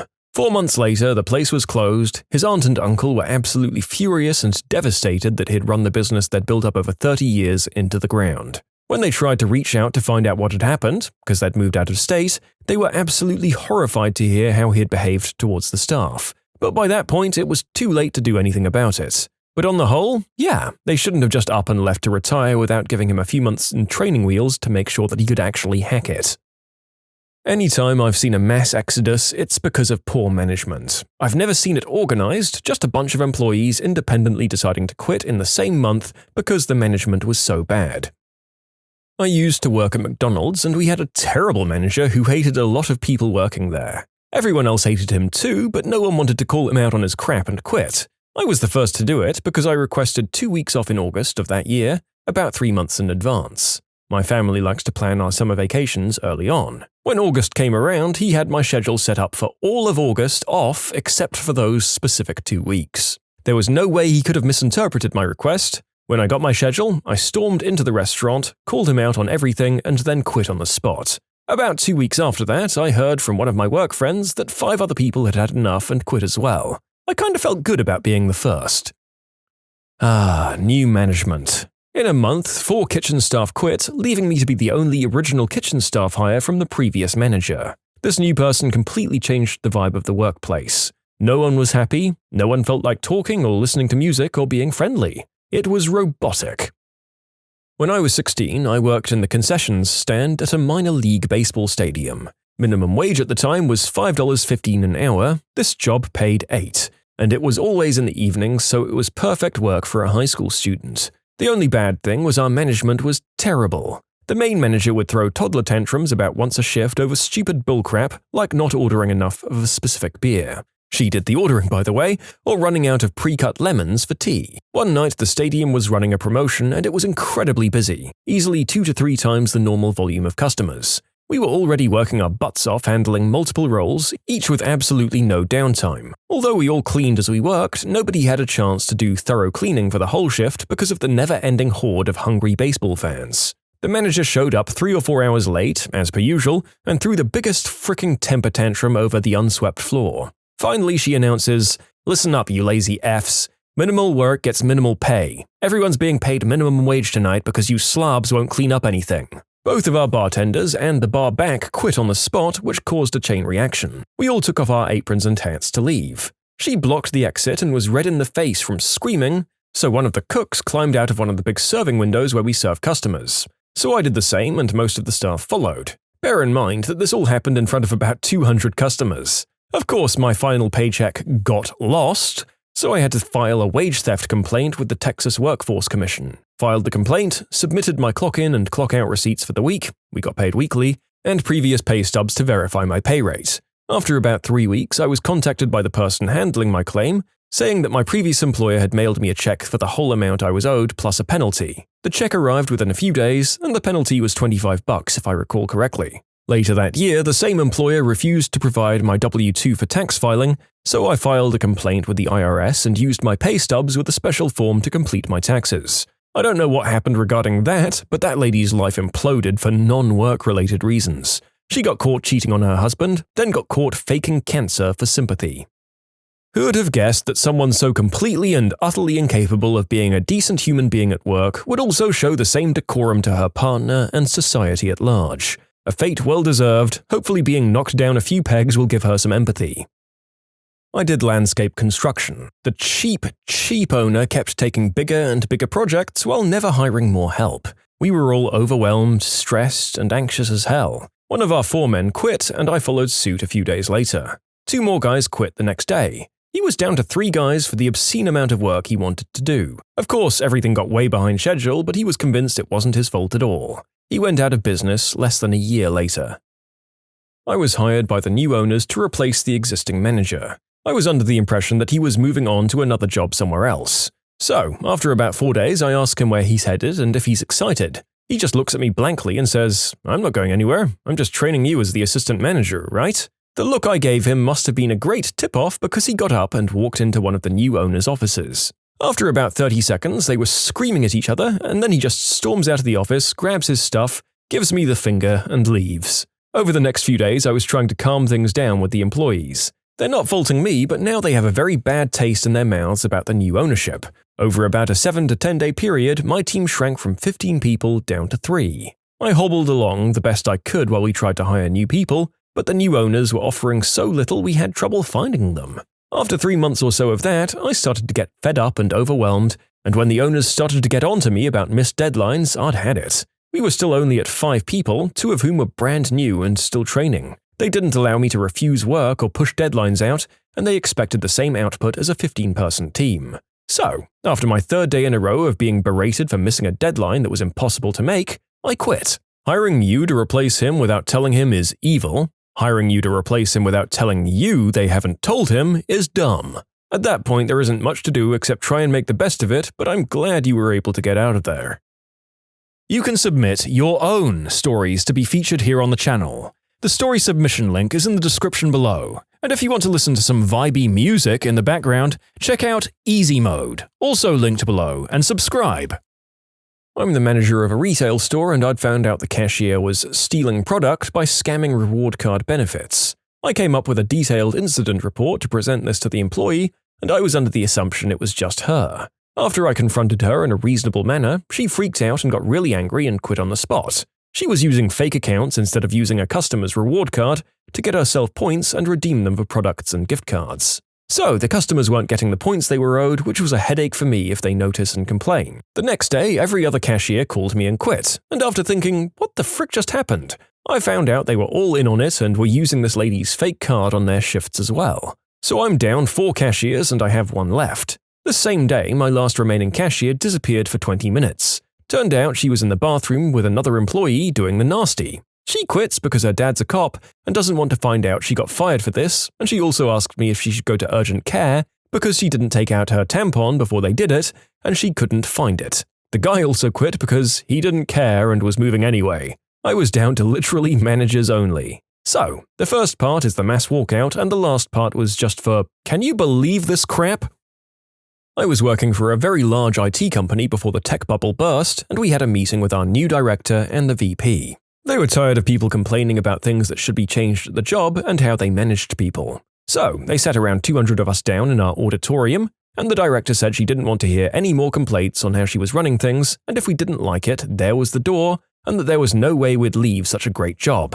Well, there was a mass exodus and probably close to 50 people left within 2 months. She and the VP were reorged and given 0 reports, and they were gone after a round of layoffs happened shortly after.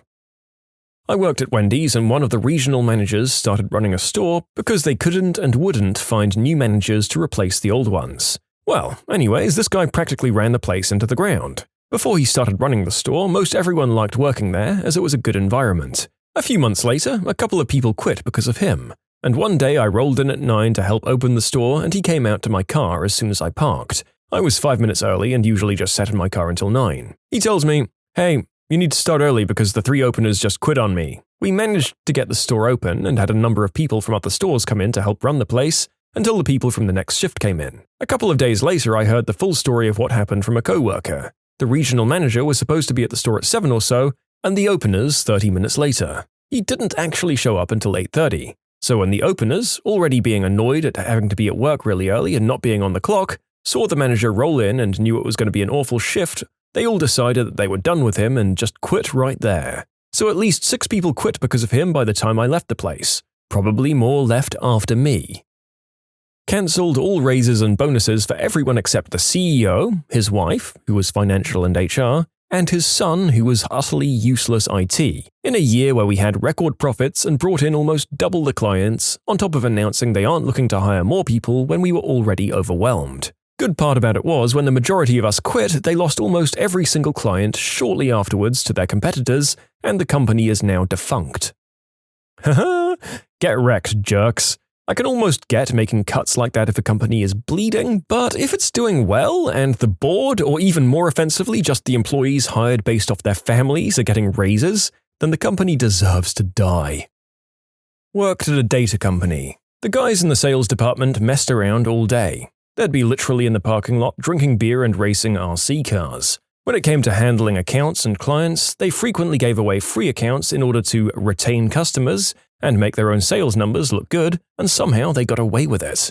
Meanwhile, there were dozens of programmers and database nerds working tirelessly behind the scenes to integrate a bunch of complicated data and make it easy to access via the website. Yearly holiday announcements came around, and upper management decided to send the entire sales team to Hawaii for an all-expense-paid vacation. When the furious developers asked why they were just taking the sales team, the confused CEO said, literally, well, I guess we could ask the sales team to pick one person from each department who helped them the most this year and take them too. The programmers, engineers, and database people were livid and walked out in droves. Gee, I wonder why the company tanked.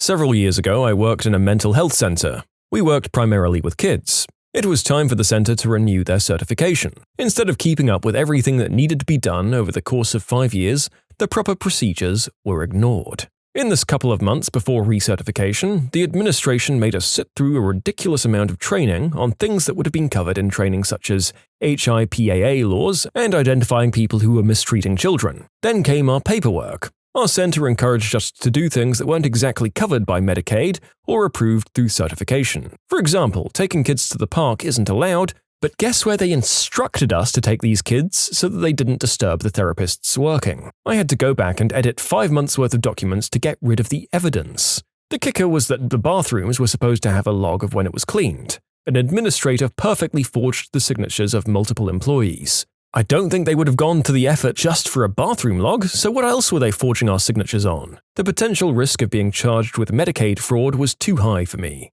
I quit, as did many others. The school district I sometimes sub in had a big round of hiring. A bunch of building substitutes applied for the jobs, and only about half of them got interviews. Of the subs that got interviews, myself included, the only ones who made it past the screening interview was a relative of a current employee. The rest of us subs apparently weren't the right fit. The real reason is that there's a substitute shortage and they don't want to lose any of us. Not a single sub who wasn't a relative was hired for one of over a dozen teaching jobs. Many of the building subs just aren't coming back next year. Many years ago in high school, I worked at a movie theater. The place was pretty poorly run from the moment I started there. We never got paid on time, and management was basically a bunch of lazy idiots who sat in the office talking all day and never actually did any managing. It would have been hard for things to have gotten any worse, but after a couple of months they brought in new management who seemed to want to make it their personal mission to run the theater as poorly as possible. They first decided to implement a new policy requiring all projectionists to wear ties, despite the fact that projectionists are never seen by the public, not to mention the tiny detail that projectionists work around giant, rapidly spinning objects that a tie could get caught in. Management refused to reconsider the policy, and every single projectionist quit as a result. They then decided that the door people, of which I was one, who were always scheduled 7 days a week, would now only be scheduled on weekends, and refused to reassign any of us to concessions on the weekdays so we wouldn't lose hours. As a result, almost every single door person quit, including me. After that, they started imposing impossible cleanliness standards on concessions, things like requiring them to scrape popcorn kernels out of the cracks in the trim behind the popcorn machines. Concessions was there until 5 a.m. every single day trying to meet their standards. Most of the concession people quit as a result. By my count, the theater went from a staff of about 50 to a staff of about 12 in 3 weeks. I swung by about a month after I quit and found out the entire management staff had been fired and replaced yet again by an entirely new one. ones who actually seemed to be running the theatre properly. My best guess is that the previous management had been told to whip the theatre into shape, and they were idiots who had no idea how to effectively do that. Our boss had a meeting and announced a new policy that all salaried employees had to work a minimum of 45 billable hours per week because of the increased project load we had. I pointed out to a few co-workers that our employment contracts specified 37.5 hours per week and that I'd be adhering to that policy. Well, about a week later, I was laid off due to a lack of projects. I was happy to go, and at least 2 others left voluntarily within the week. The job I found next was much better and wasn't run by someone quite so clueless about how to treat people. The company changed from 5 to 8 hour shifts to a 12-hour shift rotation. Most of the people that quit were the ones that were on straight day shift and didn't want to or couldn't work night shifts. Yeah, try telling every employee with a family or kids to collect from school that they can no longer do so. Good luck, let me know how that goes. Jeez, what were they thinking? Worked in construction as part of an HSE team. The chief engineer was angry that the job was taking slower because of the HSE, especially safety procedures. We had a couple of lost time incidents at this point, and just a week before a guy almost died, but he was still pretty angry about the delays, so he gathered everyone into a room to say, "You're not here to do your jobs, you're here to do what I tell you." 20 people asked to quit on the spot. Frickin' C-word. Working at a local restaurant that had recently changed owners. Multiple issues came up: difficulty getting off for important things, him hiring people to work in the kitchen who were bad at their job but cheaper ingredients, as well as the owners just kind of sitting around and drinking while they're not doing much. Things were tense, and after a couple of months we were really just hanging in there because we liked each other. The previous owners were a sweet old couple that set a great vibe. I know some others and I were already looking for jobs. Anyways, there was a young mother who waited tables there and really needed the money. She couldn't afford to be between jobs. One night she got a call that her grandmother had had a severe stroke and was unresponsive and wasn't expected to make it through the night. She asked to get off and start her 3-hour drive to Dallas. The manager says of course, but the owner says no. Manager and owner got into a verbal fight in the back. The waitress ended up pleading her case, crying. The manager said if the owner wouldn't let her go, he was done. The owner ended up firing them both on the spot. Within the next 15 minutes, everyone who hadn't been a recent hire ended up walking out of the building. 7 of us walked out. A waitress, a cook, a dishwasher, and the busboy stayed. I actually never followed up to see if they finished the shift, but I think they did. I and one other were the last of the originals there. We banged out the last couple of tickets we had that were placed before the walkout.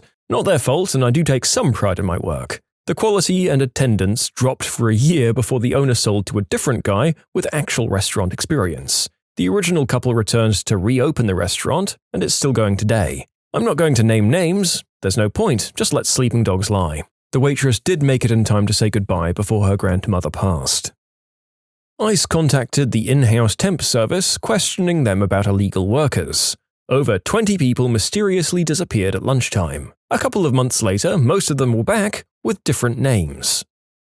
They decided after 6 years it was time to do a substance test. Even lost the CEO in that great idea. How did you catch your spouse cheating without even suspecting anything?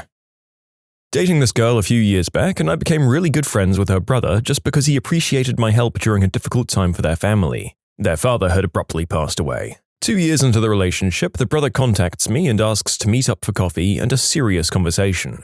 Apparently, he caught his own sister with another guy, a mutual friend of ours, and this crap had been going on for like a year. As soon as he found out, I was told. I broke up with her. I'm still friends with the brother. Go figure. I came back from a trip 4 hours early. My wife was supposed to be at work still. I opened the front door to see her sitting completely undressed from the waist up on the couch making out with a coworker. He ran out the door and she ran into the bathroom and locked the door. I sat on that couch for about an hour because I couldn't think what else to do. Finally, I just stood up and left so she could come out of the bathroom and put a shirt on. I'd been on the road for work. It was supposed to be 10 days. I got home a day early. I had a friend pick me up at the airport to surprise my wife and 2 kids, 2 years and 8 months old respectively. Walked into my ex and her coffee friend snuggling on the couch with my kids in the same room. I was livid, and of course she denied everything. We split up weeks later. 2 weeks ago, I sent a message to a mutual friend asking to borrow a router. He didn't answer, but no worries, he lives nearby. I'll just stop by and grab it. I pull up to his house and start heading down the driveway. He has a long country driveway, so it's a few seconds before I see my car already there. I was in my company vehicle, by the way. My heart began to sink, but they're friends and business partners, so maybe it's nothing. I got out of my van and looked up to see the other guy shirtless in his bedroom. At this point, my heart is down on my stomach and I'm visibly shaking. I go in and immediately head upstairs. He's alone and now fully clothed. I say, I came to borrow the router. Also, have you seen my wife? The car is here. He then proceeds to give the worst improv I've ever heard. No, she was, here at some point though. Whatever, I knew she was there, I just wanted to hear him admit it. I went down, took the router, and headed back to the van where I finally encountered my wife, undressed from the waist up, trying to sneak around the side of his house. And now, here I am, on the internet, submitting the story of my heartbreak. Oh goddamn, I don't know what's worse, the heartbreak or complete fail at concealing what was going on. I don't know what level of improv you were expecting from the guy though. Shirt-eating lizards invaded and your wife took shelter here. Thank God you're unharmed. I think we just fought them off. I hope you didn't give that router back. Her phone got a text from her friend who was in the kitchen with her. So, I assumed one of them sent it to me, opened her phone to see a man's anatomy. I didn't think her female friend had one of those. Now I'm divorced and just don't trust texts from friends. A wild eggplant has appeared. It was super effective. It destroyed the relationship. I caught my ex thanks to frickin' Pokemon Go of all things.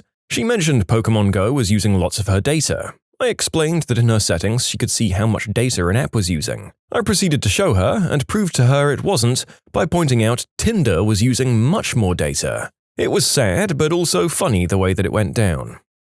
I found my wife's notebook. Written on the first page was a 10-step plan detailing how she was going to leave me for another guy. I turned it into one step.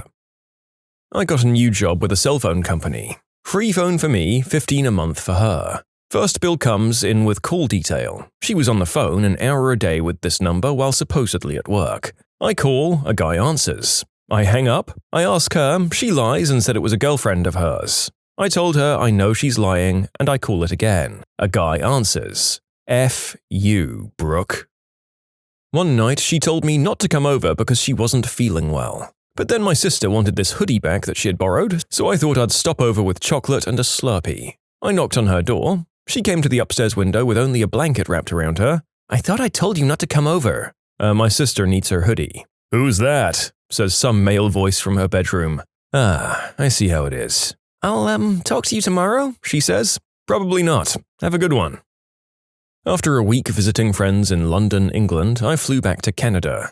I was supposed to do something with another group of friends when I got back, but plans fell through, so I drove the 4 hours home to the apartment we shared. She expected me home at 6 p.m. I'd been up for 30 straight hours and I got home at 6 a.m. wanting nothing more than to fall into bed. There was an extra set of feet attached to some jerk when I walked in. Girlfriend ran over her phone by accident and destroyed the screen. She asked me to back up all of her stuff and transfer it to her new Pixel. I used that backup tool that captures all sorts of dirty messages and undressed photos with another guy. We had a linked Apple account. We both had the Find My iPhone app. Figured out what all the late nights at work really were. One of my former co-workers loaded in an SD card with a scanned project file on it. He put it into the conference room PC and we were treated to very compromising pictures of his wife with another man. We were just stunned. This was in a senior budgetary meeting with the outside accountants and auditors, and he was sitting right there and we were looking at his wife and another guy going at it. I reached over and shut the projector off. Nobody said anything. He got up and walked out and drove off in his car, left his phone and laptop sitting on the table. He wound up driving to his parents' house 3 states away and was gone for a week. A friend of mine literally walked in on his wife and another guy doing it on their sofa. I guess he yelled, "What the F?" and ran out. Facebook was a real crap show for a few days, and she even had the gall to blame him back, the old, "It's your fault I cheated." Luckily, there were no children in that marriage and not much money to fight over. My dad told me the story a few years back. So, some of my mum's family were visiting from out of town and they'd planned a night at the bingo, which my dad couldn't attend because he was working 6 p.m. to 2 a.m. He finished work early and on his way home, he saw my babysitter on the street. Aren't you meant to be with my kid?" "No, your wife called me at around 8 p.m. saying she wasn't feeling well and that she'd stay at home." My dad drove home, tried the front door, locked, no lights. He entered the house by the basement door, went up the stairs, and heard them a few feet away. My mum and my mum's cousin. 2 years later, he almost left her with me in tow, but stayed so that I could have a normal life. Most of the time, I wish he'd left because he wouldn't have had to work 90 to 100 a week to avoid being home, and I would have been happier. For those who were wondering, my mum had a long-time affair with her cousin, starting before she met my dad. She wasn't happy in the marriage, I think, but my dad was a good catch. Yes, I'm sure he is my dad, because we look so much the same, and yes, they are still together, and after a year of being angry, I decided to let go, because their relationship has nothing to do with me. I'm just sad for both of them. I returned from work on Christmas Eve. We had tickets to a festival which started the day before New Year's Eve, and I couldn't find the tickets anywhere after seeing them the month before. I decided to double-check the trash before we put it out for collection. I found a used Johnny. We lived on our own. I did the math. Walked in on my girlfriend while she was doing it with another guy. "What are you doing here?" she says. "You gave me a key, remember? I ended up not working today and wanted to surprise you." 15 years later, she reaches out and leaves me a message that she'd like to talk. I figure she's doing some 12-step thing or something and wants to make amends. Nope, she wants to try and sell me on Amway. I woke up in the night with a bad feeling, got out of bed and found my brother railing my wife. So, did the bad feeling go away after that? Or was it still there? You can't just leave out the conclusions like this. I'm kidding, of course. I'm sure there were a great number of very distinct feelings in the minutes, hours, and months that followed.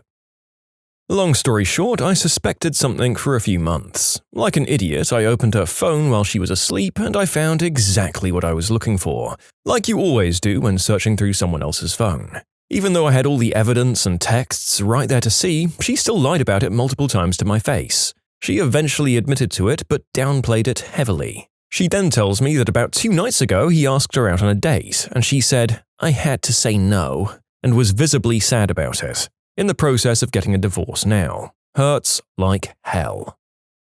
I went home and my husband wasn't there, which was weird for him at 8 p.m. when an hour earlier he had told me he was going home. I had a gut feeling, went to one of our female friends, who he claimed was like a sister to him's, apartment, and his truck was there. I knock. No answer. Tried the door, and it's unlocked. Walked into the living room and nobody was there. I hear noises in the bedroom. I walk in, and lo and behold, there they are. Tried to make it work over the next couple of months, but I just can't get past it. I didn't even want him to touch me. We divorced 4 years ago. After a night of trying to keep up with my ex and her co-workers drinking, I called it a night. They stopped talking a few minutes later, and the dog scratched at the door. I let the dog in, and I saw them just making out on the couch.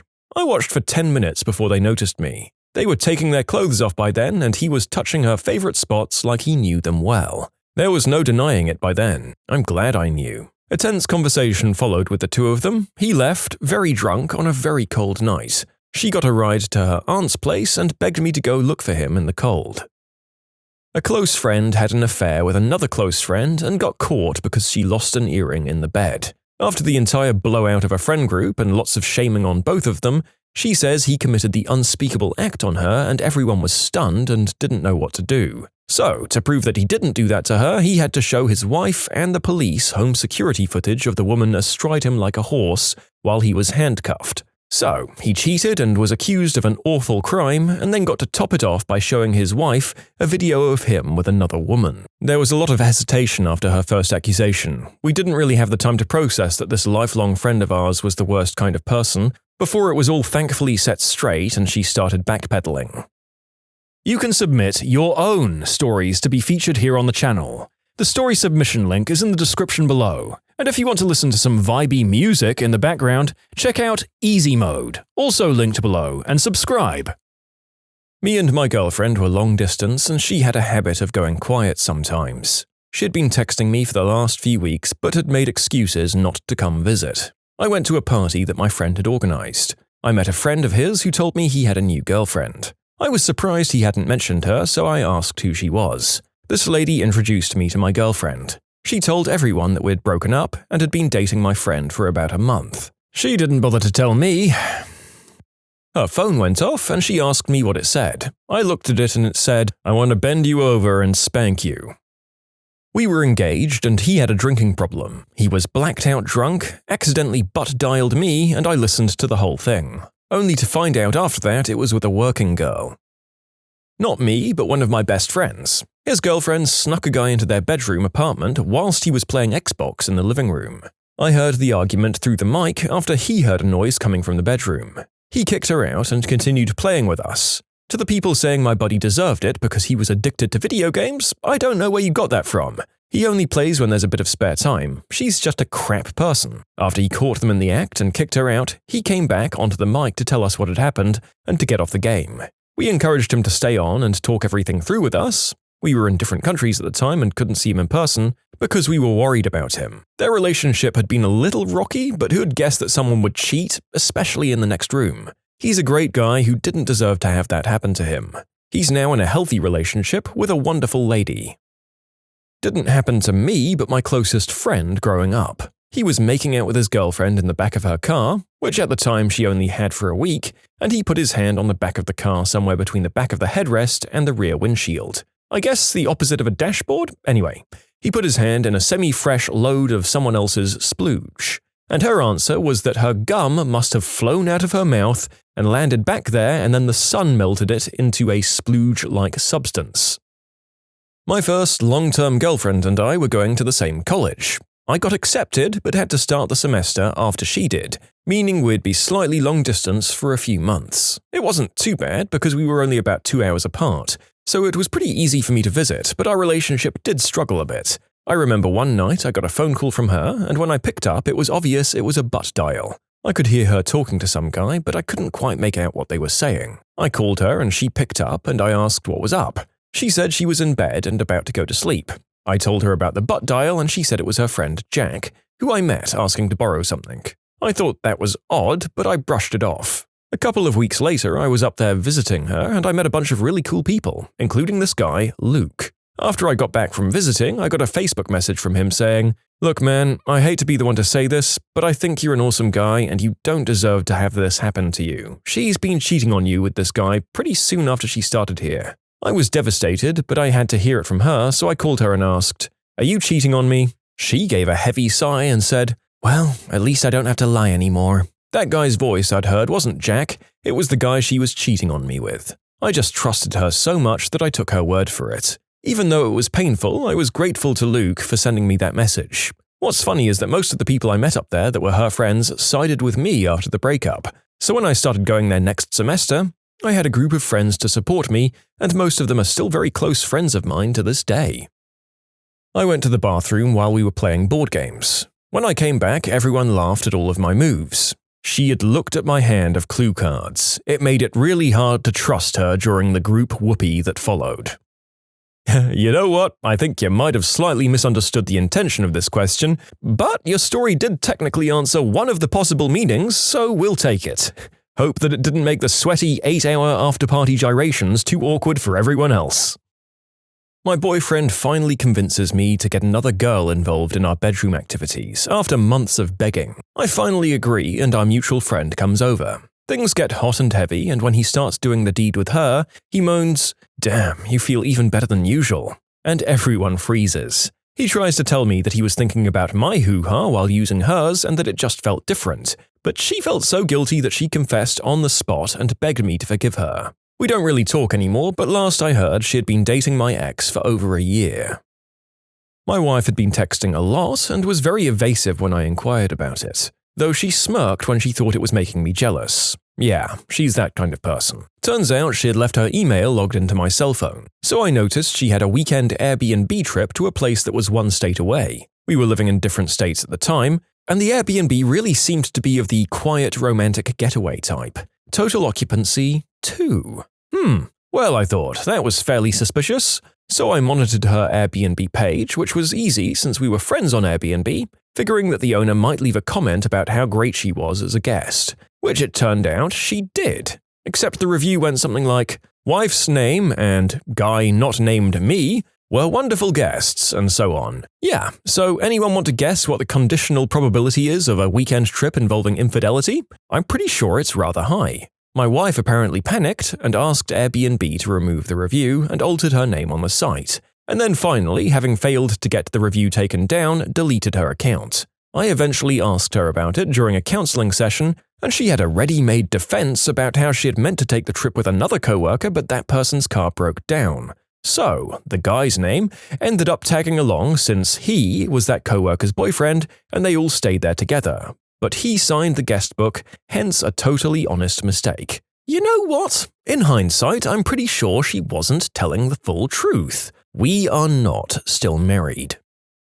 My ex-wife was an alcoholic. Like, she had it real bad. One time I got home from my night shift a little early and, you guessed it, she was drunk. Well, I was in the mood and she's usually drunk when we do it anyway, so what the hell, I came on to her. So, we were doing it and it's dark and she says, "You need to hurry up." So I ask, why? "He's gonna be home soon."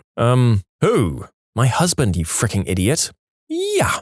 So anyway, I get off her and hop out the bed and flip on the light, and this witch looks absolutely baffled. She's really drunk and totally dumbfounded. I ask her, "Who did you think was doing the deed with you?" "What? Who did you think was doing the deed with you?" "What are you talking about?" "Never mind, I'll talk to you about it in the morning." "I'm not drunk." Yeah, she didn't even know what the frick I was on about. So I went to bed on the couch and I was sitting there going over stuff in my head, and I hear her come down the stairs. She goes into the kitchen and I hear a drawer shut. A few seconds later, she's standing over me with a fricking knife. I promptly take the knife from her and tell her to go to bed, which she obliges without saying a single word. I grab the kids, put them in the car, and drive to my mum's house where we spend the night. She starts blowing up my phone at 10 a.m., frantic that she doesn't know where the kids are. We have a mini intervention, she promises to go to AA, I attempt to erase the entire night from my memory, which didn't work obviously, and about a month later she hasn't held up her AA agreement, which has pretty much gone back to her old ways. I come home from work and I see a fricking LA Dodgers hat on my couch. So who was over?" I ask. "Nobody." "Are you sure?" "Yeah." "Don't frickin' bullcrap me. Who was over here?" "Are you calling me a fricking liar?" "Yeah, I am, because someone left their fricking hat on my fricking couch." At this point, she concocts some stupid story about a neighbor coming over to borrow something. I knew she was lying. At this point, I'd pretty much given up on the marriage, but I didn't know what to do. I was afraid that if I divorced her, she'd somehow get the kids. There was a lot more effed up stuff happening over the next month or so, including her making up a story about Mexicans jumping her, my neighbor calling child protection services, me catching her actually kiss a guy, and 2 junkies admitting to doing the deed with her at the same time. Then one day in July of 2008, I asked her to have a seat. I told her I was filing for divorce. She put up a fight, but I won full custody. I started dating other people, and I've been with my new wife for 9 years now. The end. I found out that my boyfriend, who I dated from ages 15 through 18, had been cheating on me when, upon walking into the apartment he shared with his mother and 2 elementary-aged sisters, the younger sister asked me, "When did you leave?" I asked her, "When was I here?" She responded, "You were here all night. I could hear you talking to him." I'd not been there for 2 days at that point. I asked him what she was talking about and he blew bubbles for a few minutes before confessing. Good riddance. He changed his phone password. I left it for a few months until something just wasn't sitting right in my gut. I unlocked his phone with my thumb and I didn't even have to look. There was a messaging app open with a girl he was meeting the next day. I sent him to work without confronting him. I reset passwords through a long chain of emails to finally access the one associated with the messaging app. Lo and behold, he was sending approximately 10,000 emails per year for the last 4 years of our relationship.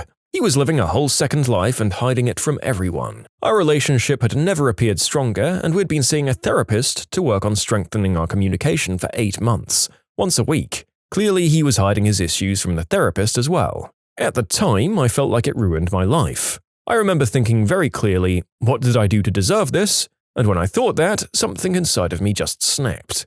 I calmly went and brought a giant coffee and cardboard boxes. I packed up all of his things before he was home from work and changed the locks. The end. What's the best or worst thing a garbage collector found in the trash? Oh boy, my time to shine. I've been working at a waste transfer station, I guess you'd call it a garbage dump, for many years. The worst I've seen, just garbage, not counting stuff brought to the hazmat department, was a freezer stuffed with skinned, rotting, headless deer carcasses. We nearly called the cops before we realized it wasn't human. Also a lot of used syringes. The worst being a tie between a porcupine couch and the lady who literally handed me a paper bag full of syringes she had found during a park cleanup. There was also the large container of old crystallized picric acid. We had to call in the bomb squad to deal with that one. Some of the best were a high-end laptop in perfect condition except for a tiny crack on the LCD panel. Easy DIY repair that took $40 and 5 minutes. That thing would have cost $1.5 grand brand new. Also enough brand new furniture to literally furnish my whole apartment, as well as a high-end military-grade inflatable boat, brand new. And then some of the weird things. A first-generation platelet counting machine complete with weird tubes of bright green liquid and mercury. When I was prepping it for hazmat disposal, I had to call the company that bought the company that made it for some info. They never digitized the records, but the oldest repair tech still working was super excited because he remembered servicing them 50 years ago. And a coffin. No body, just a coffin. Couldn't see anything wrong with it either. There were also buckets of testes from a ranch that had been sitting out in the summer heat for a week. It smelled so bad that my coworker blew chunks, and that's not even the weirdest part. The weird part is the guys wanted their bucket back. Like, do you know how bad it has to smell to make a garbage collector throw up? And they wanted them back. There was also a $10,000 duffel bag. A lady came in super upset because earlier she threw out said duffel bag and she didn't know her boyfriend kept cash in it. Over 10 grand in cash. We never found the bag, or at least I never did. Then there was the 16 full-size barrels of old vegetable grease that some guy had saved up in his garage. He was planning to make a biodiesel car or something. A lot of people are asking me if we get to keep stuff. Officially, no. It's not against the law as far as I know, except for illegal stuff like substances, but it is against our policy. However, workers do salvage things. As long as it's discreet and they're not selling it, management doesn't really get involved. Selling stuff is a big no-no. We don't fight over the stuff. In fact, we'll keep an eye out for things colleagues might need. Most of what we salvage is actually tools and stuff that we use at the dump. I've also started a management-approved program to give away free household products that would otherwise be hazardous waste, like paint, oil, cleaners, stuff like that. Some dumps also run thrift stores to divert materials from landfill, but we don't have the space. I'm just glad that some people, in what could be a thankless job where you see a lot of wastage, go to so much trouble to try and put some of the stuff back into circulation. Working at a dump seems quite taxing to me, so having the energy to organize all the extra reusing of things seems superhuman, to be honest. My father was a garbage man, who also was a trash collector, and who also did cleanouts for homes and businesses where they'd rip apart the entire building and throw everything out in their dumpsters. He worked on a ton of really massive houses, some worth tens of millions of dollars. One of them was worth 40 million and wasn't even the permanent residence of this family. The best things I got as a kid? Pretty much an unused trampoline with a net and everything, closely followed by a go-kart that my dad's friend was able to fix up and that we used all the time. I lived in a cul-de-sac. And one time he cleaned out a deli that was closing down and we no joke had unlimited Snapples and sodas of every flavor for almost a year. I'd drink the Snapples while out on my trampoline. I used the hell out of all three of those things in my childhood. We sometimes have to do house clearances at work, mostly for dead people with no family and the house is to be sold. Lots of the time, stuff just isn't worth the time it takes to sell it, so we get to keep stuff that's going to be thrown out. I've gotten so much fabric, embroidery thread, all sorts of sewing and dressmaking materials. I'll never have to buy another button in my lifetime. I like to think the old ladies it used to belong to would be glad to know it's going to be used. I was a garbage man for a few years, and on one of those trucks it had a grapple arm that came out at the side of the truck and grabs the bin, lifts and dumps it. There are 3 cameras on the truck, 2 to see the bin and to help you line it up, grab a hold of it and then switch to another camera view as you dump the bin out, and you could see the trash fall out. Well, one day I was doing my run, grabbed a trash bin, picked it up, dumped it, and out fall a bunch of mannequin parts. I nearly crapped myself thinking a serial killer dismembered somebody and put them in the trash. In the 80s, I picked up a number of Philips color TVs. I had a few, so fixing them was just a question of swapping parts. I then sold them cheaply or gave them away to fellow students. My father was a garbage man when I was born. I don't remember because I was like 3 months old, but my first dog was in the trash. My dad stopped, picked up a box and heard something shuffling around in the inside, and there were 2 puppies. My dad kept one and the driver kept the other. They were brother and sister, my dad assumed, and he kept the male and named him Jasper. Jasper was my best friend growing up. I had him for 13 years, and my dad tells me the job was worth it just for that dog. He called the police and animal control on the residents, but doesn't know what happened after that. All I know is I'm 37 and I still love that dog so much. I'm so thankful my dad saved him and his sister. My little brother was emptying out a client's basement and everything was going to be thrown away, so my brother was told to keep anything he wanted. He saw a nice-looking bike and took it. Turns out it was a Dahon Mu P8 30th Anniversary Limited Edition and in perfect condition. From what I found on it, it goes for over $4,000.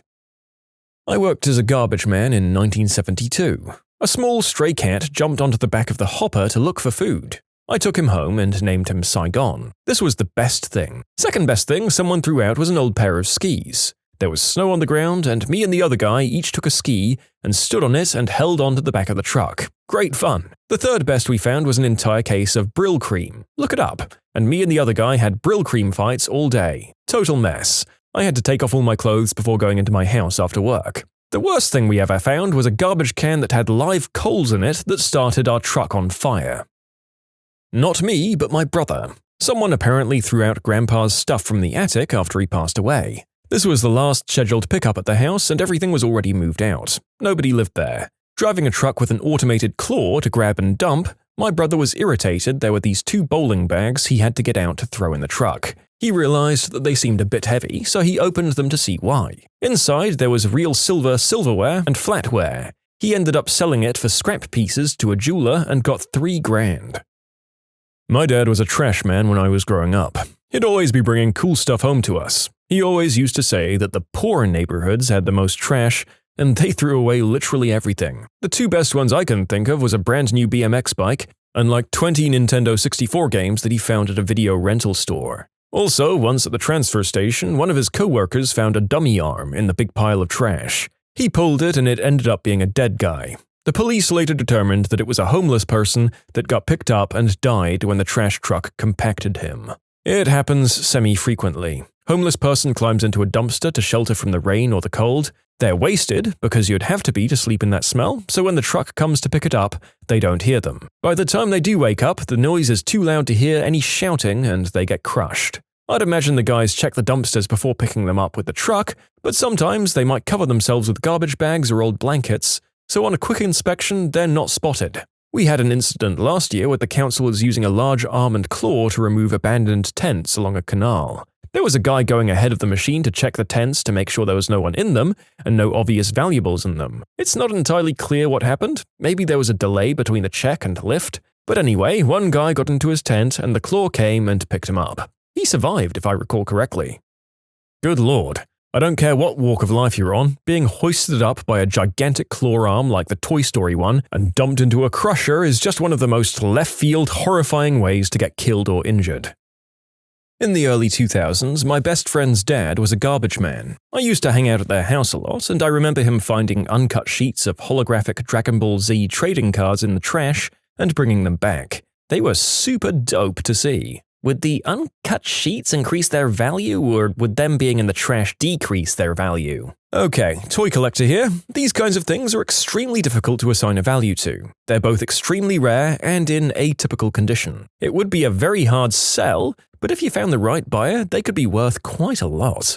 This is the sort of thing that would probably be best unloaded at an auction, which is where the rare oddities go. The fact that they were in a dumpster probably wouldn't affect the value very much unless they were completely trashed, because that's about the only place you'd ever find them. Condition is always a factor in valuation, but most collectors understand that sometimes you've just got to take what you can get. Then there's also the potential for lawsuits from the creators for selling unauthorized merchandise. It's unlikely, but it could happen, depending on how much they care about copyrights and how much he made selling something they consider trash. So yeah, the potential for high value is there, but you'd have to pitch these items and generate the interest yourself, and then risk toy company lawyers coming after you. Not worth it in my opinion, but I'm sure someone out there would be crazy enough to try.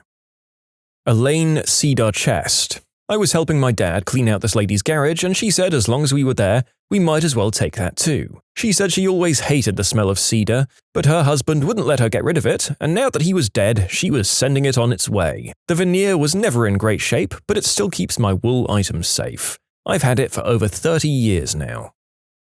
I once scored a whole custom-built staircase from a dumpster. It was in perfect condition, but apparently built to the wrong spec for the house. It worked great for my barn. You can submit your own stories to be featured here on the channel. The story submission link is in the description below. And if you want to listen to some vibey music in the background, check out easymode, also linked below, and subscribe. I found a 55-inch TV next to the dumpster 4 years ago. It was missing one HDMI port on the side. It looked like someone might have tripped and ripped it out. Anyway, I opened it up, googled the motherboard serial number, and found a brand new replacement for like $60, less than 25 minutes away. Needless to say, I called ahead on my day off, picked it up, and it works like a charm. Still use the TV to this day. A 55-inch Sony 212 LCD TV. I have Chromecast with Google TV hooked up to it now, and it's awesome. 2021 and still going strong. I work in the scrap metal business and have found not one, but two of the exact same brass statues of two bears screwing each other. When I was a kid, I found a couch. It wasn't very big, but that's why it was so great. 10-year-old me was able to carry it all the way home by myself, about a block and a half. This was before kids having cell phones was a thing, so I didn't call my parents about it first, and they were at the store anyway. So I took the couch home and put it in my room. My downstairs neighbor helped me. It was pretty dated, made of some material I've never encountered again, but I thought it was awesome. I had a whole couch in my room. How many 10-year-olds had couches in their room? Well, my parents came home and clearly weren't happy, but given I carried it up to the second story and got it into my room, they let me keep it. I felt like a king. I had a couch, I had a big box TV for my PlayStation, I had it all. They were simpler times. My friend found a PlayStation 4 in excellent condition and a brand new controller still in the box at the dump. So, Mum had had enough of her teens crap, in other words. I live in a large apartment complex. I could have furnished multiple apartments with all the stuff that gets thrown out here, and I've partially furnished mine. But the best thing I've seen in the pile was one of those grandfather clocks you can make from a kit. It still looks very nice, but it needed some fixing to get it running again. I'm still waiting to find a piano. I'd like a piano. When I was growing up, my neighbor worked at the local council. One night, he knocked on the door trying to rehome a couple of kittens that one of the workers had apparently found at the local tip. All I remember was this absolute giant of a man, normally the most calm and chill person I've ever met, absolutely seething with anger while holding a tiny ginger and white kitten in one of his hands. My guess is that someone had dropped off a box of them, hoping it wouldn't be noticed, which somehow seems like more of a jerk move, and more effort than just leaving them somewhere public where they might be found by someone, even if you don't want to take them to a shelter. Anyway, as much as I begged and pleaded I wasn't allowed to keep one because my dad claimed allergies. No trash kitty for me. God damn, I would have taken that trash kitty so damn quickly. I definitely don't have the best situation for a cat at my place, but how can you say no to that? I guess the prospect of coughing and having runny eyes for the next decade or so might have done it for your dad though, so possibly fair enough. I worked as a garbage man for a very short time last summer, but the best thing I found was an edition of my local newspaper from the day after the Challenger exploded. I've rescued projectors, computers, furniture, and even a very expensive Yamaha keyboard. It just needed a new plug. Loads of music scores, a dining room table with nothing wrong with it. I might just be about to get a 65-inch touchscreen TV that's no longer touchscreen as well. Depends on what happens to it over the next few days. Large companies throw all sorts out and they're far more focused on, I just need to get rid of this, than spending the time to find someone to take it. By the same token, I've also binned about 20 fully working interactive whiteboards because I couldn't get anyone interested in taking them. And yes, I sought permission before taking any of these things. If I just took whatever I saw, I'd have even more stuff. When I was a kid, my dad worked for a company that hauled away dumpsters and at one point found an old alto sax complete in the box. Ended up playing it 4 years up until high school when it was stolen. Couldn't play it after that since my family couldn't afford a rental, let alone pay for a new one. A friend of ours found 2 bullet-resistant vests with paramedic written across them being thrown out behind a fire station. I guess they expire or something? Not a garbage collector, but here's a cool story about how garbage collectors in Ankara, Turkey gathered a bunch of books that were thrown away. They brought them back to the depot where there's a library's worth of books now, and they saved about 20,000 books from the incinerator. One person's trash is indeed another's treasure. It's always trash can, and never trash cannot. Finally, something I can contribute to.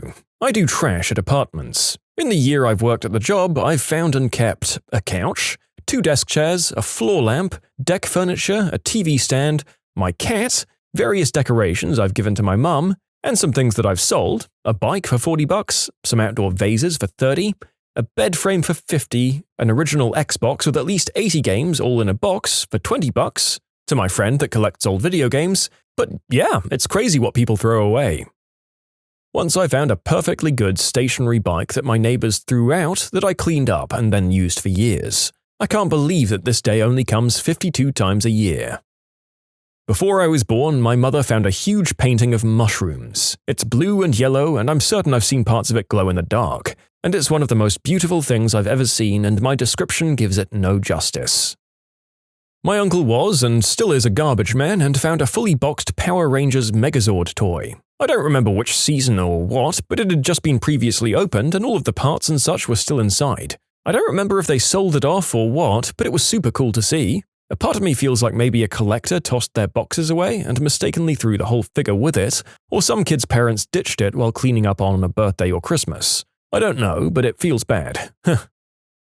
I just wanted to say that the garbage people are severely underrated. In movies, they're shown as people with no aspirations at all, but if no one did that job, the streets would be very dirty, and that's not good, so to all the garbage people who see this, thank you. And for those of you interested, apparently it's a good job with decent benefits.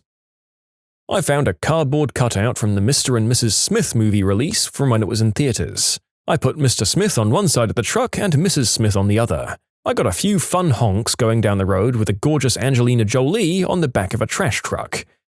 Ah yes, drive along proudly displaying memorabilia of that solid 5 out of 10 movie that started the whole Brangelina drama of the 2000s. God, I'm old. One time, my brother, who was working as a garbage man at the time, brought me back a brand new Nintendo DS for my birthday. I don't know, he really lucked out into that one. I worked at a garbage plant building new trash silos, and all I got was Weil's disease, leptospirosis, from the rat pee in the garbage. I was ill for weeks. Living near an expensive college, you wouldn't believe the crap that kids chuck when they're in a hurry to move out. A few springs ago, I found a very nice Banana Republic brown leather jacket with spew or soup on the sleeve. I wiped it down with Armor All, vacuumed the crumbs from the pockets, and sold it for $125 that night. My best haul was a nightclub that had a minor fire on their outdoor deck, and they just decided to gut and remodel the whole place. I pulled from the dumpster 3 preamps, 2 300-watt stage speakers, and a guitar amp. I sold everything for more than $500 the next weekend. We have a good friend who garbage picks. He's done so for quite a while now as a hobby. For years, he was the ski fairy. We have 4 kids, and they run through kids' skis, boards, poles, boots, masks, like crazy, as all kids do as they grow. He and his wife and son all skied, and he'd pick up good stuff when he saw it on his rounds. Every so often, we'd pull into the drive, and leaning against the garage would be skis or boots or other equipment that he thought might work for one or more of the kids.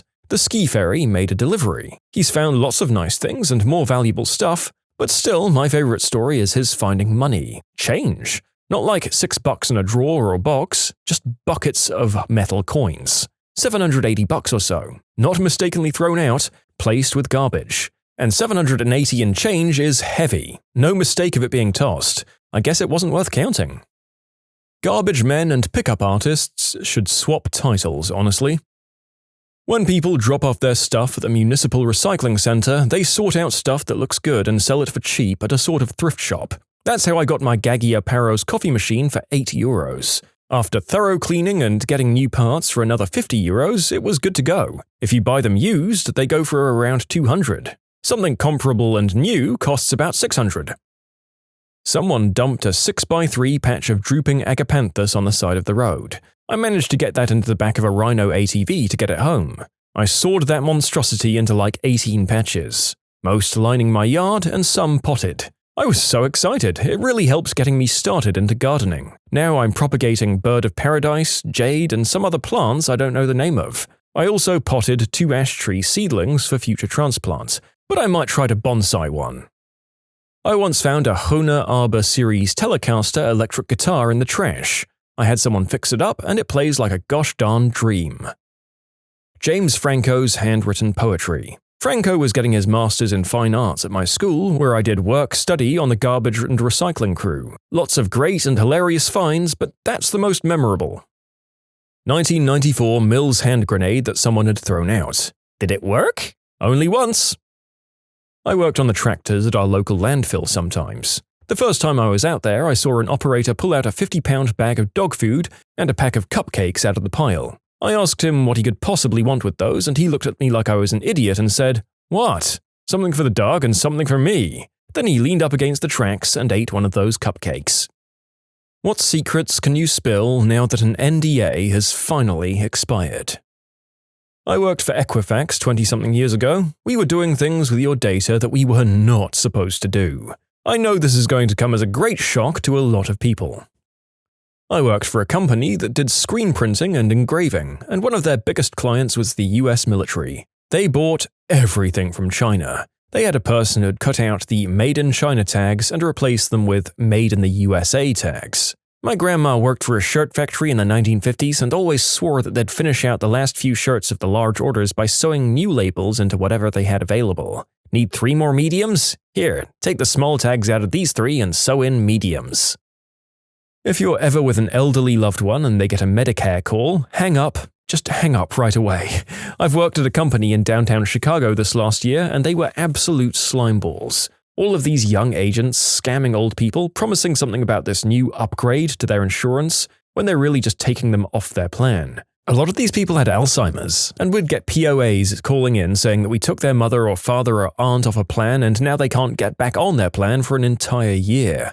I finally quit because it was so horrific what we had to do to our elders to get a paycheck. I personally tried to do everything I could to not be slimy, but at the end of the day the whole job was effed. I took a man off his plan and I was going to have him start a new one the following month. He didn't have his medication list on him, so told me he'd email it to me. He finally emails me a list of at least 20 medications. One of these, that was covered for like $20 on his plan, would literally go up thousands of dollars on the plan I put him on. I called him back and spent 2 hours cancelling what we'd signed him up for. I still feel horrible to this day. Imagine if he forgot to send me that list of medication. Listen to me. As a past Medicare advisor, do not let your parents or grandparents take these calls.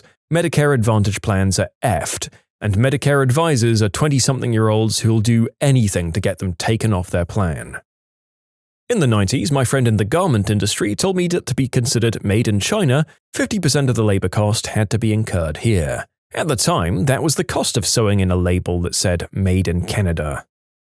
The takeaway here should not be that all local brands are scams, it's that when we're able we should do our research, buy secondhand, and buy full-price stuff that's genuinely made start to finish in one nearby country when we're able. Even if you walk away with nothing on Who Wants to Be a Millionaire, you still get money for doing the show in the first place. I'd say the other positive thing is how much all of the producers pushed that they really wanted us to win, and really wanted someone to get the million. They weren't out to screw contestants. Actually, they gave us training with past contestant appearances of how not to screw up your chances. I worked for a company that audited medical bills and looked for stuff that wasn't charged. If you weren't billed for something, they'd try to collect on it and get a share of that. If you were billed for something and shouldn't have been, well, sucks to be you, moving on, no refunds. When I worked for state IT, we weren't supposed to provide details of what hardware was being used or operating systems. In the 90s, I took on an old server, souped it up, put Linux on it to run our networks. This was pretty radical at the time because everyone else was using something proprietary like NetWare, and I was able to deliver services for free, like email and Samba, that they were paying out the nose for. The NDA wasn't about security, it was about keeping how much money they were wasting under wraps. Never open a document with DocuSign on your phone. We took every piece of data we could get our hands on. Well, frick! My company has been pushing for us using DocuSign for our clients ever since the pandemic started as a way to help clients be more flexible. This is, upsetting, to say the least. During my geology PhD, I visited the site of a proposed waste disposal site. A preliminary geophysical survey identified a strange anomaly, a deep linear feature trending to the south-southwest. It looked like a buried river valley. The site needed investigating for an environmental impact statement and report, part of the planning application. My access to the site and investigation included an NDA. I couldn't publish anything about it until after the rubbish dump was built and a 5-year stay was put on my thesis. Access was restricted to only a few people. My PhD supervisor also thought that the anomaly was an ancient buried river valley, perhaps a few million years old. This is exactly what the people who wanted to build the rubbish dump wanted to hear, as they absolutely couldn't put a rubbish dump over or near a karst feature, like dissolved limestone. Contamination could leak into the groundwater that way. We drilled into the center of the anomaly in 2003. We encountered peat and gravels, then 40 meters of clay and lake sediments, then some more gravels, but then we found 65 meters of hard clay. In fact, 2 layers of clay, 40 meters of orange clay and 25 meters of white clay. We hit limestone bedrock at 128.32 meters deep, 33 meters below sea level. The hard clays were left behind after the limestone dissolved. It was karst, a type of karst called a pocket deposit. They were also found in the UK. The clays were used to make pipes, pipe clay, and cheap pottery. They were about 15 million years old, judging by the fossil pollen and leaves they found. By the time the stay on my thesis ended, the rubbish dump was built close to the anomaly, where it shouldn't have been. Marketing companies will hire junior people, give them amazing-sounding titles, and then charge the client outstanding fees per position, and pay those people junior pay, pocketing everything else as profit. The time they charge on estimates is double what it actually takes. I mean, that's just called consulting. In my last job, I was billed out for $175 per hour and paid $35. I jumped ship for a not consulting job recently, and I haven't looked back. Best part is no frickin' weekly timesheets to track every 15 minutes of work I've done. When a pharmacy's stock of medication expires, they can't just throw it away. So they hire pharmaceutical waste disposal companies to take it away and dispose of it properly. The pharmacy I worked for bought expired medication and supplies under the table from one of these disposal companies and resold them at full price. The good news, they were busted and folded pretty quickly under the weight of having to operate like an honest pharmacy. The company in question is no more. Part of Amazon's associate training is literally how to lie when asked certain questions, and there was a social part of the contract that discouraged speaking poorly about Amazon with friends and on social media. You know, I don't think there are many companies you can work at, speak ill of publicly, and not get fired if found out. No NDAs needed to cover that.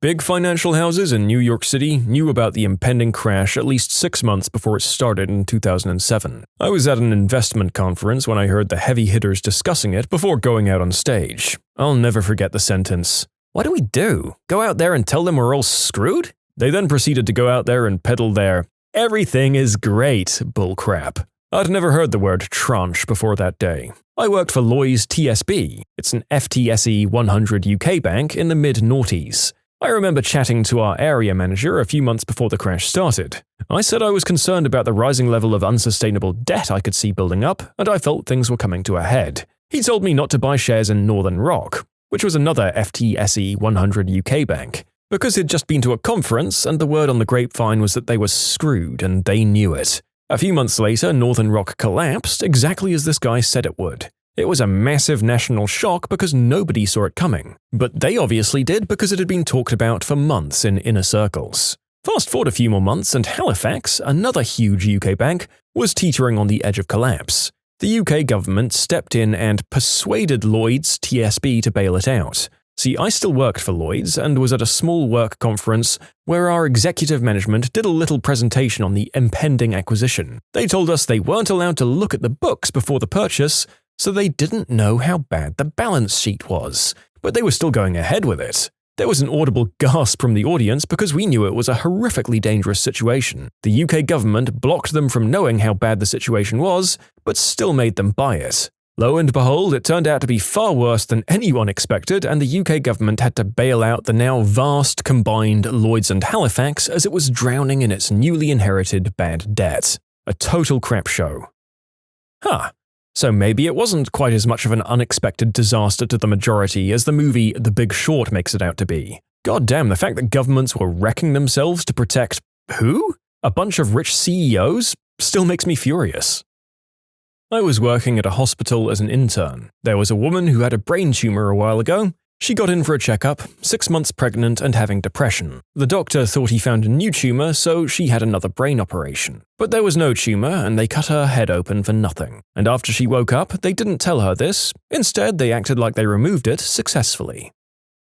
Basically, all donations go to operating costs. If someone wants to donate to a non-profit as an FYI, you can designate what you want the funds to go to, Because otherwise, most individual giving goes straight to operating costs versus direct assistance, because programmatic money is provided by grants from government or foundations. But also, for the everyday reader, operating costs are a fancy way of saying building rent, employees, and benefits. For example, your friendly neighborhood social worker with a huge caseload that's helping connecting folks to services. And all the stuff that the government contracts and foundations generally don't want to pay for. Non-profit budgeting is nuts. Not quite an NDA, but a contract of non-competition, and we had to sign that we wouldn't discuss the recipes with other restaurants. That being said, mayonnaise. So much gosh darn mayonnaise. Even in other kitchens I've worked with, the amount of mayonnaise is unholy. All of the success the business I worked for had actually come from books taken out of the house of a deceased dementia patient that the owner cared for in the 90s. The owner just executed the plan, and the books are still on property in a safe, hidden in a wall behind the owner's husband's weapon safe in the building only accessible by the janitors and family. Also, the delivery guy is next in line for the business, not the daughters. Corporate Green Herb is a greenwashing Walmart-modeled business that pays awfully and treats its employees like a never-ending replaceable resource. The turnover rate in the Mary J industry is astronomical. Yeah, from a friend of mine. Went from grower to grower like 5 times in a couple of years. His bosses were all frat bros and took Green Herb constantly. Most of them had lavish cars and suits, watches, etc. Paid the lower employees crap. Pretty much the standard Instagram influencer, and by lower employees I mean everyone but the few higher-ups. He built and maintained irrigation systems and was treated like he was disposable. As soon as he finished building the systems, of course. You can submit your own stories to be featured here on the channel. The story submission link is in the description below. And if you want to listen to some vibey music in the background, check out easymode, also linked below, and subscribe. I did data entry for a lifestyle seminar company. Names, email, home addresses, credit card numbers, all being handled by underpaid, over-caffeinated college students. You do the math. I worked in the auto industry for a respected and highly ranked luxury brand. As a manager, we learned from corporate to teach the employees how to solicit a positive review, or more importantly, how to dissuade a negative review. We were using tactics that are beyond immoral and borderline illegal. A personal favorite was having to meet with a disgruntled customer, personally accept all the blame for whatever shortcoming, real or imagined, and tell them that the negative review will only affect the low-level employee that was in their corner the whole time. Then offer them some freebies and excuse myself so the other employee could apologize. 99% of the time, the customer would take the employee's side and leave them a positive review. Occasionally, they called corporate to complain about me, which did absolutely nothing. They wanted those negative phone calls as long as the actual online mailed review was positive. Additionally, we'd call people in for a free oil change, tire rotation, free floor mats, etc., and replace parts that were suspected in auto acceleration faults. They were trying to fix as many cars as possible to avoid a recall and bad publicity. In that case, it still became a big news story. The SUVs with a known defective engine that broke just outside warranty did not become a news story. Seeing people brag about their amazing car based on ratings still makes me cringe to this day. If you use the ratings and reviews of vehicles to select a brand of car, don't. Most of them are skewed and exploited by certain manufacturers. This probably isn't going to surprise anyone, but I've worked and still do in advertising. I'm still limited to how much I can reveal, and I won't be naming any names. But around the early 2010s, we were developing technology focusing on hyper-localization. We already had access to a plethora of devices because we had personally developed mobile apps for some very big and household name companies. We also had our SDK in millions of devices via other apps. We tested out our tech in Vegas on the Strip. We wanted to see if we could easily communicate with the devices without raising any alarms for the user or the app developer, assuming we didn't want to share the tech with them. We were able to do so with ease as we tested by sending them push notifications. As you can tell, none of this involved permissions from anyone involved. Our goal was to localize customers to the portion of the aisle that they were in. So if they're in aisle 7 of Ralph's, we know that the middle of the aisle is selling cereal, so we'll immediately send a notification on some cereal sale. We find this very creepy right now because the average customer has become wary of being monitored, but of course to us or any advertiser, the user is just a number. Nobody is ever actually interested in finding your deep dark secrets. Before they could go much further in this tech, I left the company for a better opportunity. I don't know what they're doing now, but they're still in business and they've expanded. I was one of only a handful of people briefly considered for the male voice of Apple iPhone's Siri. The baby bunnies who don't get adopted are fed to the python. I work in finance. I knew about the Nintendo theme park at Universal Studios before it was announced. I also got to see a lot of the animatronics get created. My favorite was the piranha plant. The computer doesn't tell me your rates. Your rates are determined by my mood that day and whether or not you complimented my shirt. Haha, I think a lot of us know this one at least. Anyone who's actually really negotiated on their first mortgage and shopped around a bit can probably attest to how flexible it can be. Chase Bank Mortgage Division uses outdated technology it bought for hundreds of millions of dollars from Quicken and Rocket Mortgage. It's a DOS-based system that Quicken created around 20 years ago. They also purposely handicap their salespeople who work off commissions. To avoid paying out larger commissions if they're doing well, they'll be pulled into receiving worse leads or put on special assignments that limit productivity. In worst-case scenarios, when a salesperson finds a way to break the system and make more money than Chase planned to pay out, they dig through the employees' chats or personal files to find some reason to terminate them. Chase also promotes internally to inflate their number of higher-level positions held by minorities. Sounds great on the surface, but they do so artificially. Typically, positions are filled by recruiting HR. But whenever they want to bump the numbers, they open a position that only inclusion candidates can apply for. Inclusion candidates are code for non-white or disabled. These positions are usually for low-level management who they can cut in the near future. Oh, and they give blatant preferential treatment to employees with children to avoid lawsuits. They lost a big one a few years back over fathers getting equal maternity leave time. Most green herb growers, like some of the biggest companies in the world, mix their strains together regardless of policy or SOP, because people are stupid and upper management doesn't give a crap. Stems, seeds, they don't give a flying F about what makes it to the end of the line. They only care about money, not product. That's a you problem as the consumer. A new company took over a contract I'd worked on and sent everyone an email on Monday morning saying we had until Friday to accept a 20% pay cut or Friday would be our last day. I was a team lead. I'd been part of the committee that hired every person on my team. My team asked if I was staying. I told them it was a big pay cut and I understood if they left, and I'd be happy to write them a letter of recommendation. They all stayed. I was under an NDA that precluded me from telling them that there were about 5 of us out of the 50 that all kept our previous pay rate. They obviously assumed that I was taking a pay cut with them by staying. I'm pretty sure my NDA wouldn't hold up in court, but I didn't know that at the time. I felt sleazy as frick to treat my guys that way. Reality shows are fake and staged with actors. Maybe it's not obvious to most, but some people still believe that they're real. I auditioned for one a few years back. Electronic Arts is a horrible company that treats contracted workers like slaves and forces them into a cutthroat environment where yellow badges, contractors, are promised blue badges, which is full employment, based on quality of work. But blue badges run teams of yellow badges and take credit for the whole team's work.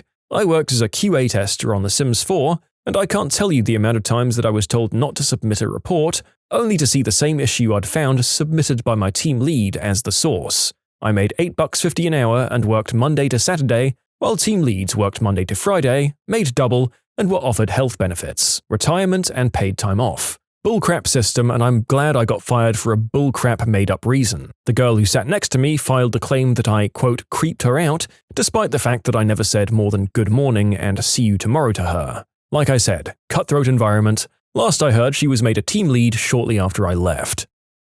But the State Department of IT has no idea what they're doing, and the state systems are so vulnerable that it's ridiculous. In the Capitol building, servers, old desktops, were literally on the floor of the basement of the building on old paint cans because the basement regularly flooded. My God.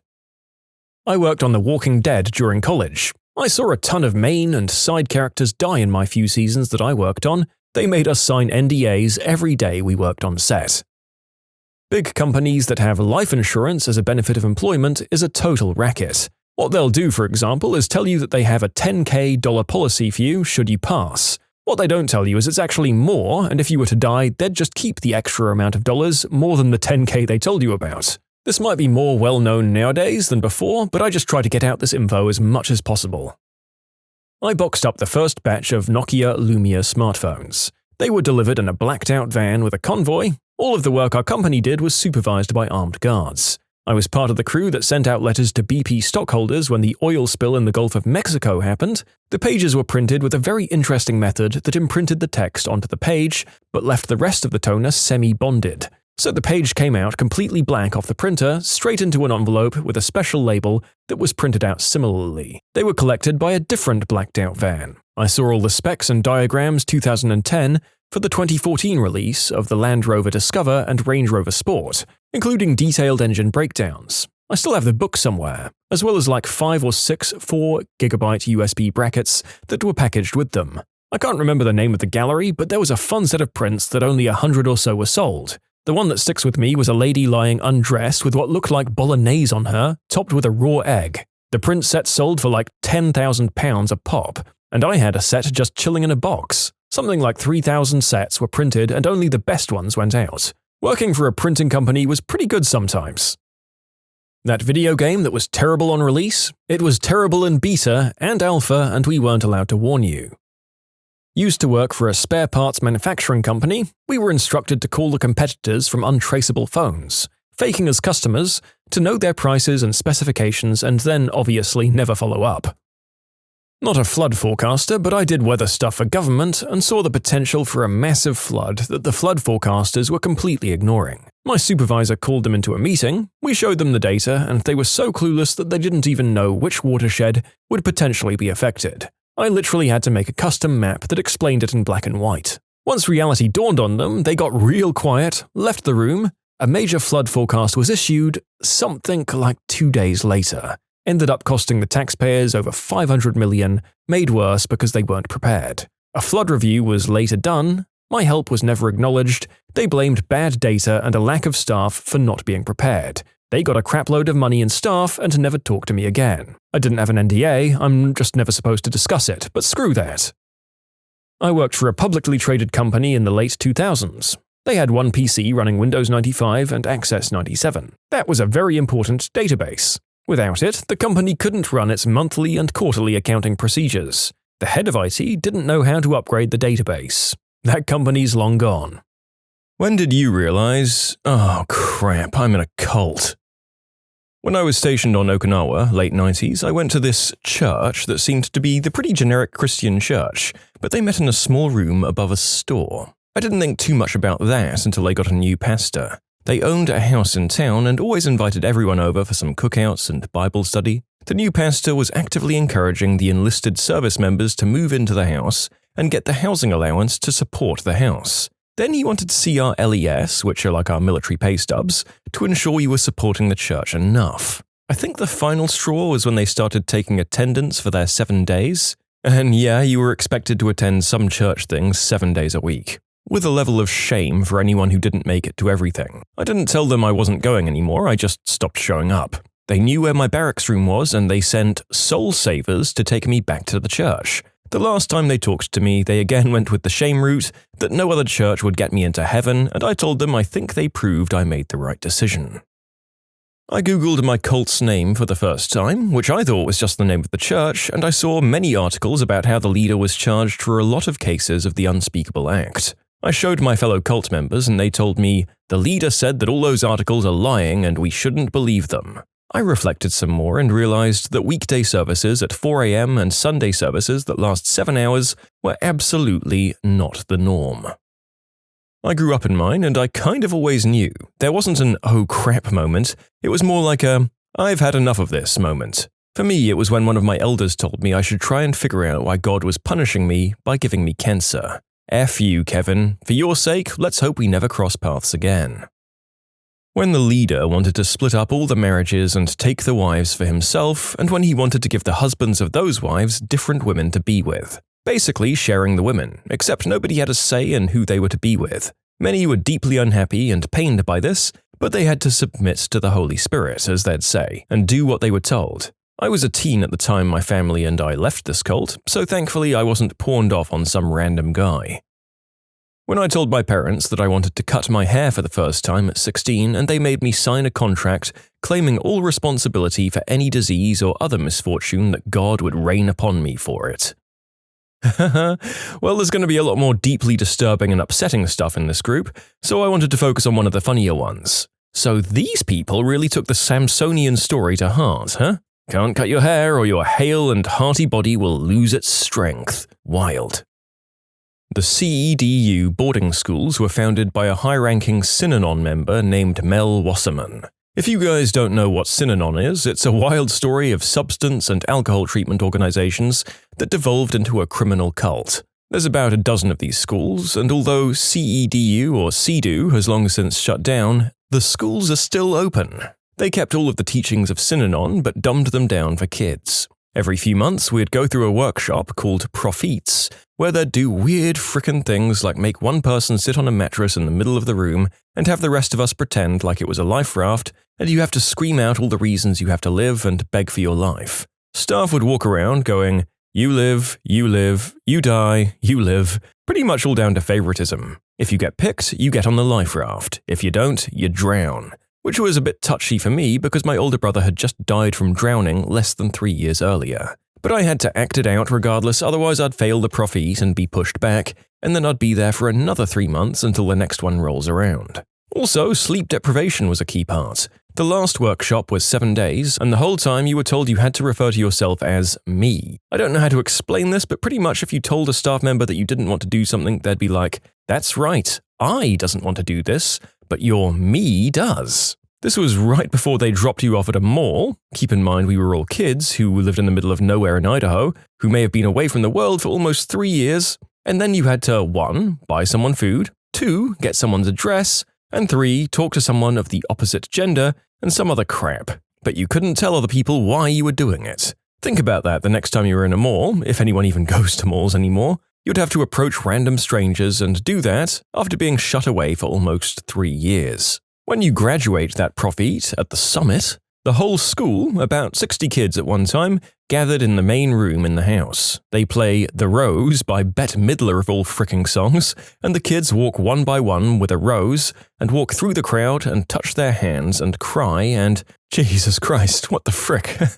I just clicked on that song while I was writing this, and it made my heart start beating and really took me right back there. We had a thing called raps, where we'd sit in a circle for 3.5 hours, 4 times a week, and just share or get yelled at or have to rat other kids out. Disclosure circles were like raps on Smack, and they lasted up to 6 hours. That's where the staff would have to share stuff about themselves too. I learned that one of the staff committed the unspeakable act on an unconscious person who drank too much, so that was nice. None of the staff there had any kind of certification or degree or was qualified to teach therapy to kids. I don't even think you had to have a high school diploma, and this was North Idaho in the middle of the frickin' woods. At the end of the 5th profit, staff and your friends would hold you down as you struggled to get up, and it would give you this weightless feeling, and then they held you up to a light afterwards. That was your rebirth as you shed your shadow self away. You looked back at your shadow and told it goodbye, then it was someone else's turn. The shadow self is something that was connected to the first profit. You had to draw an ugly image of yourself, and then face a wall and stare at it. Also, during that final profit, you had to put your head down between your legs and scream out confessions at the floor. If you couldn't think of anything, you just had to scream at the top of your lungs. There were only about 14 kids to a peer group, so imagine a room of 14 to 7-year-olds just screaming, crying, and yelling out the most horrible things that had happened to them while staff paced around them, making sure they did a good job. They were able to keep you there until you were 22, if you were enrolled when you were underage. One of my best friends there was there for 4 years. If only you could see just how utterly lost he is right now. I'm afraid to even reach out because he's so far gone. I can go on and on and on. I was there for 2 years, and this doesn't even really scratch the surface of all the weird stuff. When did I find out? Like 10 years later when I really started thinking about it. It all felt totally normal. And to all the CEDU kids listening to this, I'm sorry, you were in a cult. Just really take the time to think about it. All the weird sayings, the agreements, the smoosh piles, the bands, the raps, the jumpsuits, the repetitive music, the scrolls, the workshops, the monitored phone calls and the mandatory positivity letters, the outlets, the peace talks, the inner circles, all of it. This was all Synanon. That's not even including the profits, my guys. I still have my profit journal around here somewhere. When I showed up at my religious university as a freshman and went to my first computer science class, and the teacher made us read a section of scripture before the lesson and open with a prayer. I was also one of only 3 women in the class, and he'd constantly joke about how we all needed to get married so he wouldn't have to program anymore. This was at BYU, the religious college run by the Mormon Church. And this moment stood out because I was on my first few days of college and I'd just moved from a liberal city to Utah. And all of a sudden I was hit with the fact that women weren't viewed as equals in this religion I'd grown up in. The professors would talk about how women were taking up seats that could go to men who needed to support their families, and how our educations would be a waste because we'd all drop out and have kids anyway. Joke's on them. I finished my degree at a different university, and I've been working as a software engineer at a big 3 tech company for a few months now. When I was threatened with their version of excommunication, which also involved disowning by my family for the great sin of wanting to go to university. Yep. Can't have people going to get educated and developing mechanisms for thinking independently, can we? Better nip that right in the bud. Classic churchy cult. Don't remember thou shalt not attend higher education and attend keg parties being a thing in the Old Testament. I was born into Scientology. Even though I internally questioned a lot when I was younger, I'd learned very early on not to actually question anything. My aha moment was when I was ready to go on to the next step, and one of the other members, who not surprisingly is also an ex-member now, they asked me why I was planning on doing what I was doing, and my answer was, it's what's expected of me. I went home and really thought about what I wanted and realized I didn't actually agree with most things in Scientology. I started to process to leave shortly after. I had to leave the right way since my dad and sister are still very involved and I don't want to lose them from my life. Leaving the right way depends on where you are within Scientology. There is public, who go in, donate, take courses, go to events, but are under no contractual obligation. Class V org staff, the place most public go to get their services done, and those on staff work there. Work is in quotation marks. It's more like glorified volunteerism. You're typically under either a 2.5-year or a 5-year contract, and you're expected to work at least 40 hours a week. When I was a senior in high school and told them I couldn't work all those hours, it was insane the amount of pressure I had put on me to drop out of high school to go work for them full-time. And by full-time, I mean Monday to Friday 9 to 10, and Saturday, Sunday 9 through 6. And there would be events for the public on a lot of the Saturday nights that would go until past 11. I didn't drop out of school, but it was the point of contention the entire time I was there. The Sea Org was the highest level of commitment within Scientology, and within it there were even more levels. But I don't know about it since I was never actually in. I do know that you have to sign a billion-year contract, get housed and fed on their dime, but the rooms are essentially closets with a bed and dresser, no real personal space, and that they'd sometimes make about $50 a week for working 80 hours a week. You don't really get time off. If you were there, you were expected to be available for anything since you really had no other obligations. So, how I left? As stated above, I was on staff at Class V org, and when you do that, you don't pay for any services you get. So I'd finished one of my services, and was talking about what the next one I was going to do was, when one of the other staff members asked me why I was choosing the one that I did. And essentially, I'd already started down on one of the several different paths. So my answer was basically, it's what's expected of me, and when I said that, he told me to go home and think about what I'd said. I did think about it, and over the next few weeks I started opening my eyes to things that were happening that I didn't agree with. I realized that I really wasn't happy and that wasn't what I wanted to do for the rest of my life. So I decided I was done and I was going to break my staff contract. I don't remember who I told, but they started the ball rolling right away. You need to have a leaving staff security check, basically a super intense, very expensive exit interview that takes days or even weeks to complete, and once that's complete, you're supposed to essentially make amends with anyone you feel you've wronged by leaving. Then, to get back in good standing, you have to pay your freeloaded debt. So any of those services I told you were free while you were on staff, well now you're off staff, you have to pay back the organization for them, and it could be thousands and thousands of dollars. My dad paid for my security check because I said I wasn't spending any money on them and he wanted me to be in good standing. I had some money saved up from when my mum passed away and I used that to pay off my freeloaded debt. Trust me, I wish I hadn't done that. But then after that, I essentially made sure to not say anything bad about Scientology around members that I knew were active. As far as my dad's concerned, I still think highly of Scientology, but that it's just not for me. I think my sister knows better, but we just don't talk about that. I've been out for about 15 years at this point and I still get mail. I still get phone calls. It's still awkward when I see Scientologists I used to be close with, but I am much happier now. I love my life that I've made for myself. Most of the stories you hear of people escaping and needing to hide are from the Sea Org. I really don't have experience with that to know how difficult it must have been for those people. I will say that I've watched most of the Leah Remini show and most of the stories do not seem made up or exaggerated to me. I can see how a lot of them would have really happened, and it's extremely unfortunate that others don't see the blatantly bad stuff happening right under their nose. The Mormon cult. I realized Mormons treat people who live there like absolute crap, and families are torn apart because a family member stops believing. Mormon kids are pretty much forced to join the church at 8 and go on a mission at 18 if they're male. You also have to pay 10% of all income before taxes to the church in order to get into the temple. There's also the strict control of your children's bedroom lives, teaching false history, and any information that doesn't come directly from the church is labeled anti-Mormon. It was a hard journey getting out, but completely worth it. You can submit your own stories to be featured here on the channel. The story submission link is in the description below. And if you want to listen to some vibey music in the background, check out easymode, also linked below, and subscribe. When I realized that only those who had significantly contributed financially were able to advance in my organization, I learned that my father had poured thousands into the system and each special course we'd attended as kids cost thousands each.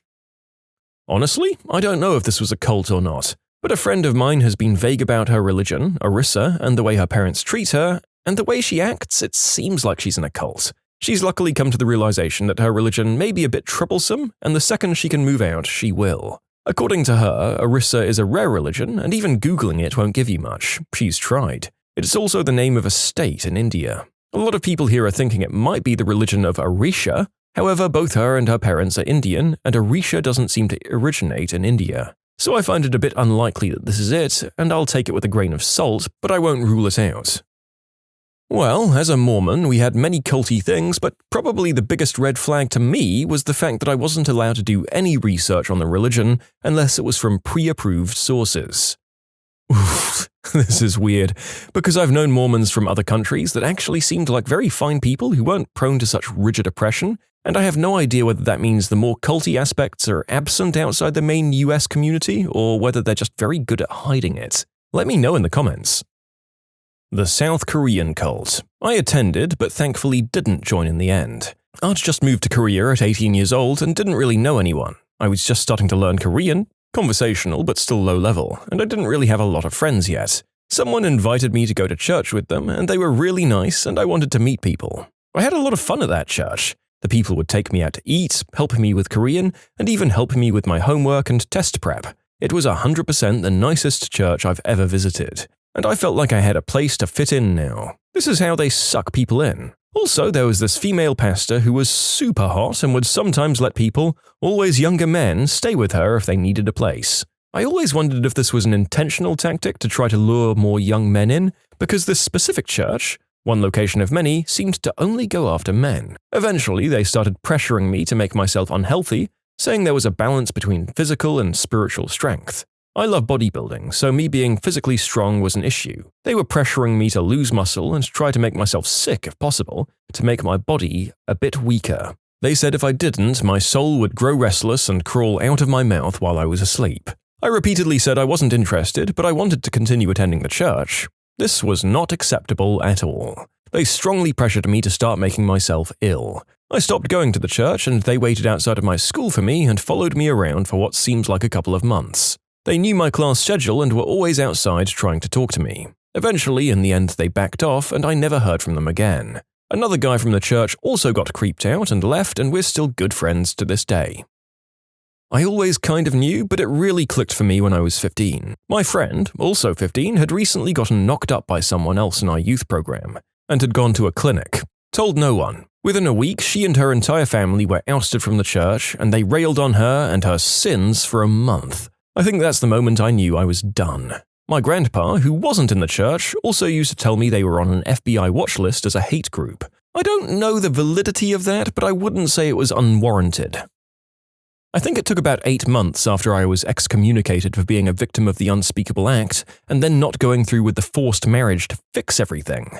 I was born into it, so the controlling rules, the families being torn apart because someone left or wouldn't join, the discouragement of women doing anything but being housewives, church 20 hours a week, they were all just my life and seemed completely normal. They kicked me out for a year, and during that time I started to see things differently. I began to see the world in shades of grey instead of the usual black and white. With the help of therapy and some honest, supportive friends, non-members obviously, as I never saw my cult friends or family again, I realized, hey, That was actually really messed up. I think I was in a cult. Raised Jehovah's Witness. Realized the group had more in common with George Orwell's 1984 than the teachings and lifestyles of Jesus. There's a lot of truly good people caught up in the group, but utterly unaware of the hidden history of the organization, the messed up way they raise and deal with their kids, and the mind control techniques in use. I did the deed before I was married, and my parents turned me into the elders for discipline. I said I didn't think what I did was wrong, and they excommunicated me from the church, friends, and family. Parents didn't let me talk to my siblings while they grew up. I haven't spoken to 2 of my siblings in 12 years now, and I speak to my parents about once per year. It really effed me up and left me unable to form close relationships. This will be controversial, and I don't know if I'd describe it exactly as a cult, but at least within my specific upbringing, nobody thinks you can leave the faith. There are swaths of the world that believe leaving doesn't happen, or even should lead to physical punishment and persecution, like Scientology. You can even die. A lot of people believe you should die. I legitimately didn't know you could leave it. The media around you is highly controlled, it praises converts to it, especially white ones, and even people from outside the faith group put everyone in it on a podium, to the detriment of people who don't fit within its orthodoxies. Women have huge amounts of pressure on them to control their bodies, purity culture is rife, abstinence is taught at religious schools, and the craziest thing is, again, a lot of people who don't even belong to it protect and idolize it. A lot of its adherents, to be fair to them, just don't know what their religious figures even did or believed, so often the people leaving it know the darker side of the generally well-packaged exterior that's presented by preachers earning millions and targeting particularly vulnerable people. In short, I was raised Muslim, specifically Sunni, slightly more orthodox than the norm, but pretty normal in upbringing. Most people can never openly leave. My primary school. The principal ran the school like he was in charge of everything. He was, but I mean in a different manner. Anyway, so when I was in prep, they always said, line up in lines, only hold the boys' hands. Pretty standard if you didn't want to get lost, right? Well, if you tried to even hold a girl's hand if you were a girl, you'd get a punishment in the timeout corner. They also forced Christianity upon everyone, had the library teacher come down and only read Bible entries. You wouldn't learn anything but Jesus and God, along with English, mainly English. This was up until you hit grade 4. So yeah, when I left, I literally felt so refreshed. Australian Catholic schools are weird as all hell. They also made you attend liturgies that went through class time, even when it's the important part of the year where everyone's rushing to get work done. They also yell at you for not smiling. It wasn't so much a "this is a cult" moment, but more of a "this isn't right" moment. The place had been sued by a former member over something I can't remember. She had won, completely. The wife of the leader spent an entire 2-hour meeting using scripture and whatnot to tell everyone that the loss was actually a win. After that, it was a number of things that built up before I left, a week after my parents had stopped going. What's the strangest thing a junkie tried to trade to get their fix? Someone offered me their dog for a $50 bag. They were such a crappy person and a terrible dog owner. You'd better believe I took that frickin' dog and we had 8 glorious years together. Don't tell my current dog, but that was the most caring dog I've ever met. I miss the big guy every day. My friend would sell his boss, Green Herb, and then was paid through his paycheck. He thought it was a great deal until I explained that now he was paying income tax on his sales. I mean, you don't want to tangle with the IRS about money you got from selling substances. They don't care how you got the money, they want their taxes. I had a kid write me an essay for To Kill a Mockingbird in high school for an 8th. I got an A, and I gave him an extra bag for it. And no, I was not the teacher. My old dealer got his leaky roof fixed by a roofing crew that he'd sold some smack to. In my younger days, before being a parent, I sold Green Herb and ended up fronting a lot out, and then when the people couldn't pay me, they'd give me iPads, expensive glass pipes, knives, and one time almost a gat, but I didn't know if that was stolen, so I declined. I accepted almost anything that I thought was useful or cool. The strangest thing I got was a $1 t-shirt. It was just $1, but it was folded into a tiny shirt, and I thought it was cute, so the kid basically got a gram for $1. I still have it too. Life pro tip: learn origami to impress your substance dealer so they'll give you a good deal. This was in the 90s. A school near me was going through some major renovations. They were practically going to be built again from the ground up. Anyways, a district administrator tried to trade one of those big outdoor school signs for some white snow. Former dealer here, I used to do it so I could afford to eat while at uni. I once had somebody offer to invite me to Christmas dinner in exchange for a baggie. I said yes, and I got to enjoy Christmas with him and his family while blazed out of our minds. It was an awesome experience, and since I couldn't afford the trip home for Christmas, it turned what would have been a depressing day into one of my all-time favorite memories. You know, there are far more weirdly wholesome stories so far than the narrator might have guessed. I guess that the green herb dealers are a fair bit more mellow than most of the others, as the trades are also a bit lower stakes as well. I don't see this kind of deal going down in Breaking Bad. I know a dude who traded his trumpet for some white snow. That is so incredibly sad. A trumpet won't get you very much. Yeah, but if you want a lot, you'd sell a woodwind. Brass instruments are sold for alcohol so you can get a nice buzz. I had a friend begging me to bring something over to him. When I asked about payment, he said he'd found something better than money and that I'd be pleased with it. He wouldn't say what it was, but made it sound like it wasn't safe to mention over the phone. From the way he was taking it so seriously, it sounded extremely hush-hush, and I was just intrigued. It ended up being like a total of $9 across 3 gift cards, a 2-megapixel digital camera, and an old phone that was missing the battery. He said the digital camera could be sold at a pawn shop, the phone could be used to hide substances until I got a battery for it, and the gift cards were just something extra that he felt like throwing in to sweeten the deal. I also had an incident where a friend of mine needed to buy, and I decided to hit up my Connect to pick up on their behalf. The friend picks me up, drives me to the dealer's house, and I ask them for money before I head inside. They reach behind the seat and pull out a Ziploc bag full of pennies and were like, "Trust me, it's all there." For clarification, we were just buying green herb, but it was before California allowed recreational shops, so only a handful of people had access to it in my area. And I didn't take the pennies to the dealer. I had enough to front my friend, so I paid for it and kept the bag. The amount of coins did end up being the exact amount needed, though. I traded PB&J for the devil's lettuce once. My dealer was hungry, and I had a packed lunch. I used to hang with an older lady. She was a smackhead. I once saw her dealer offer her a 50 slab for some macaroni jewelry her daughter made for her. She didn't do it. Good for her. Well, she's not a true smackhead then, just a nice old lady who does some smack. Not a dealer myself, but my dealer friend once came into the kitchen of the restaurant while I was chopping celery or something, and he was dragging a huge black garbage bag behind him.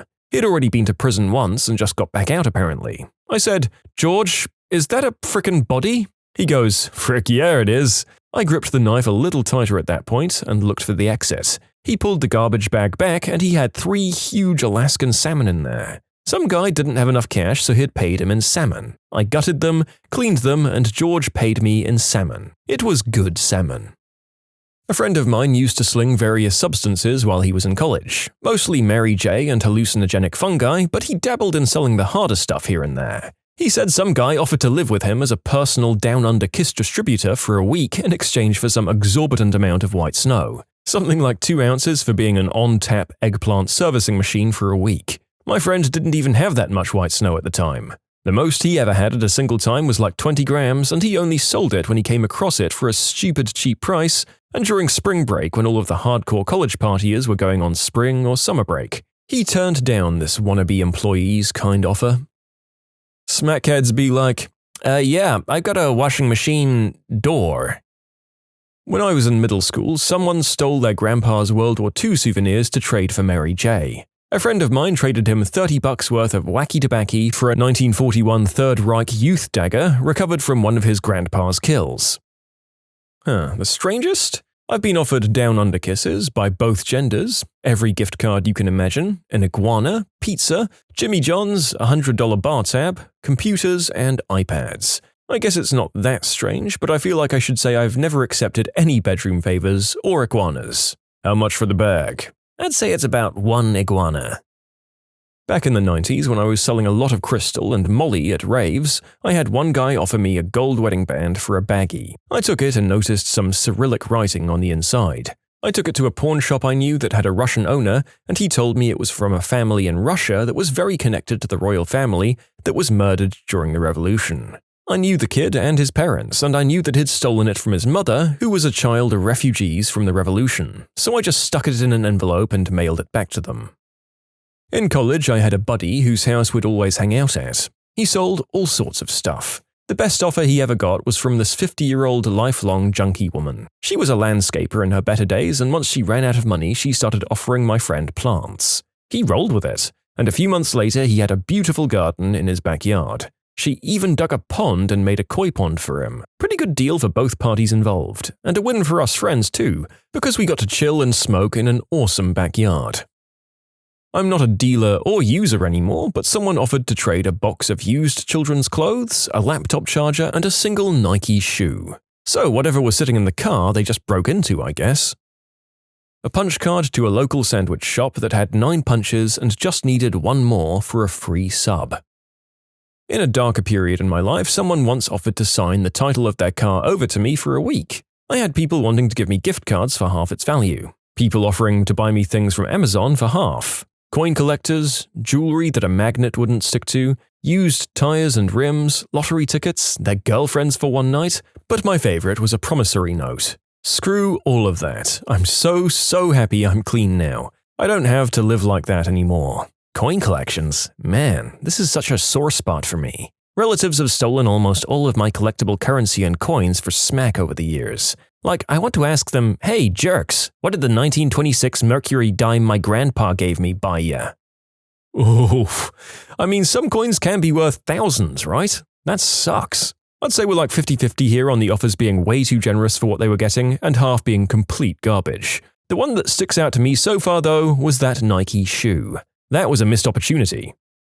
Not a dealer, but once I found a bag of green herb in the high school parking lot, and some kids I was with said, "I'll give you my Xbox 360 with the games for that." Yeah dude, sure. I was gonna throw it away anyway. And that's how I got my first gaming console. My parents asked where I got it, and I told them the truth, and they were like, sure? So if I remember correctly, I got home at like 11 p.m., walked into my house with it, and my dad was awake, so he asked where I got it. And I told him I found a bag of the devil's lettuce at the basketball game, and this kid Brian said he'd give me his Xbox and games for it. My dad said something like, "So you traded free Mary J for an Xbox?" Yeah, he had his Xbox in his trunk because he was going to his dad's this week. Huh. The next morning, my mum said, "So, I heard you had a trade with Brian last night." Yeah. "Can you buy me a live membership?"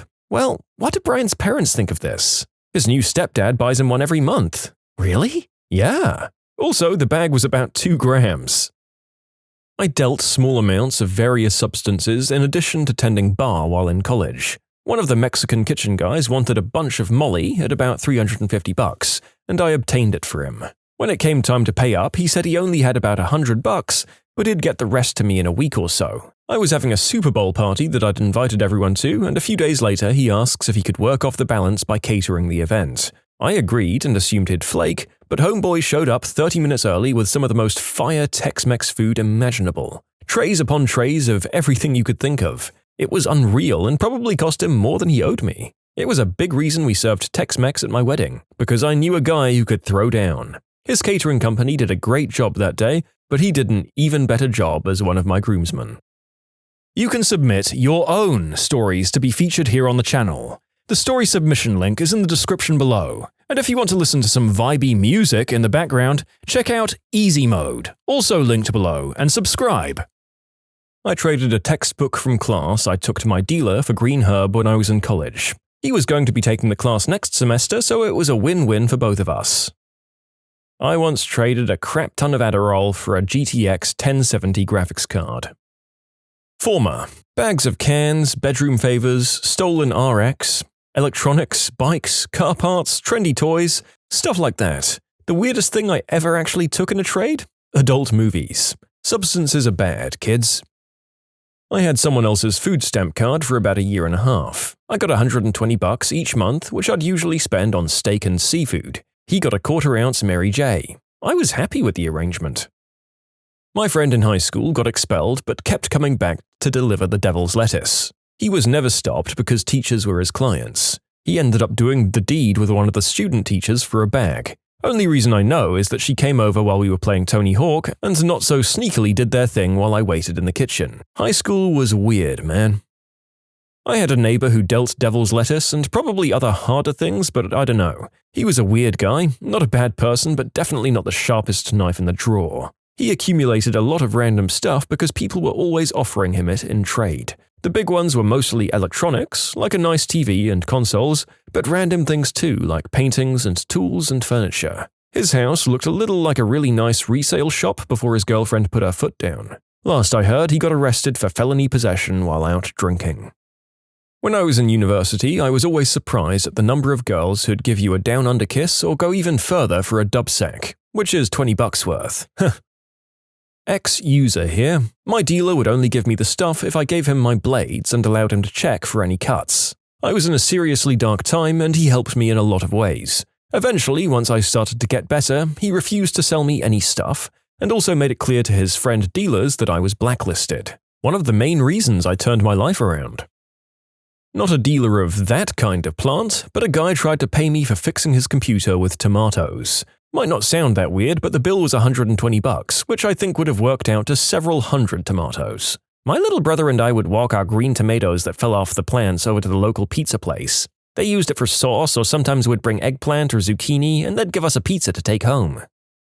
For over a decade, I had a grass-for-grass deal with my guy. I cut his grass once a week for a couple of grams. He just really hated mowing the lawn. My herb dealer has asked me a few really weird favors in exchange for green herb. Every time he always asks, "Mate, I've got a proposal for you."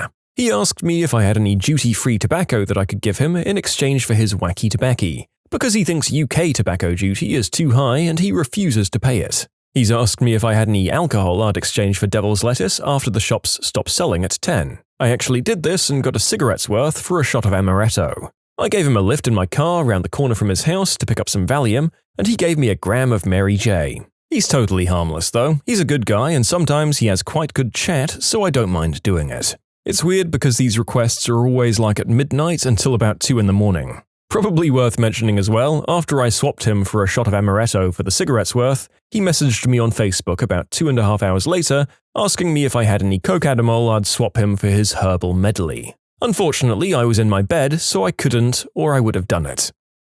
When my friends and I went to pick up $10 worth of herbaceous smokables, we were broke high schoolers, we got 2 Little Caesars pizzas before we went to our dealer. We ate about half the pizza, waiting for our dealer to come out, and when he did, he jumped into the back seat where the pizza was. He saw the pizza and got real excited and said, "Y'all got pizza?" with his eyes wide on the box. My friend told him, "Yeah, we'll give you the rest for $20 worth." He said yes and gave us the grass and took the pizza. So we got $10 worth of extra juicy compost for $3 worth of pizza. I said it earlier and I will repeat. People who trade in green inhalable hemp are just not that bad, are they? I was expecting a whole lot more misery in this recording, and although there are a couple of absolute junkies, most of these people who want the herb just have the munchies or their big children afterwards. Someone else's stolen Christmas presents. We made him put them back. Possibly off topic, but same ballpark. I gave a coworker a ride home once, and he asked me to hold my hand out. I thought he was going to drop me a $5 bill or something. Instead, he placed the smallest nugget of green herb I've ever seen in my life in my hand. I tried not to laugh, and I don't even think I said thanks. I just nodded and smiled. Pretty sure if I tried to light it on fire in a bowl, it would have turned to ash before the smoke made it to my mouth.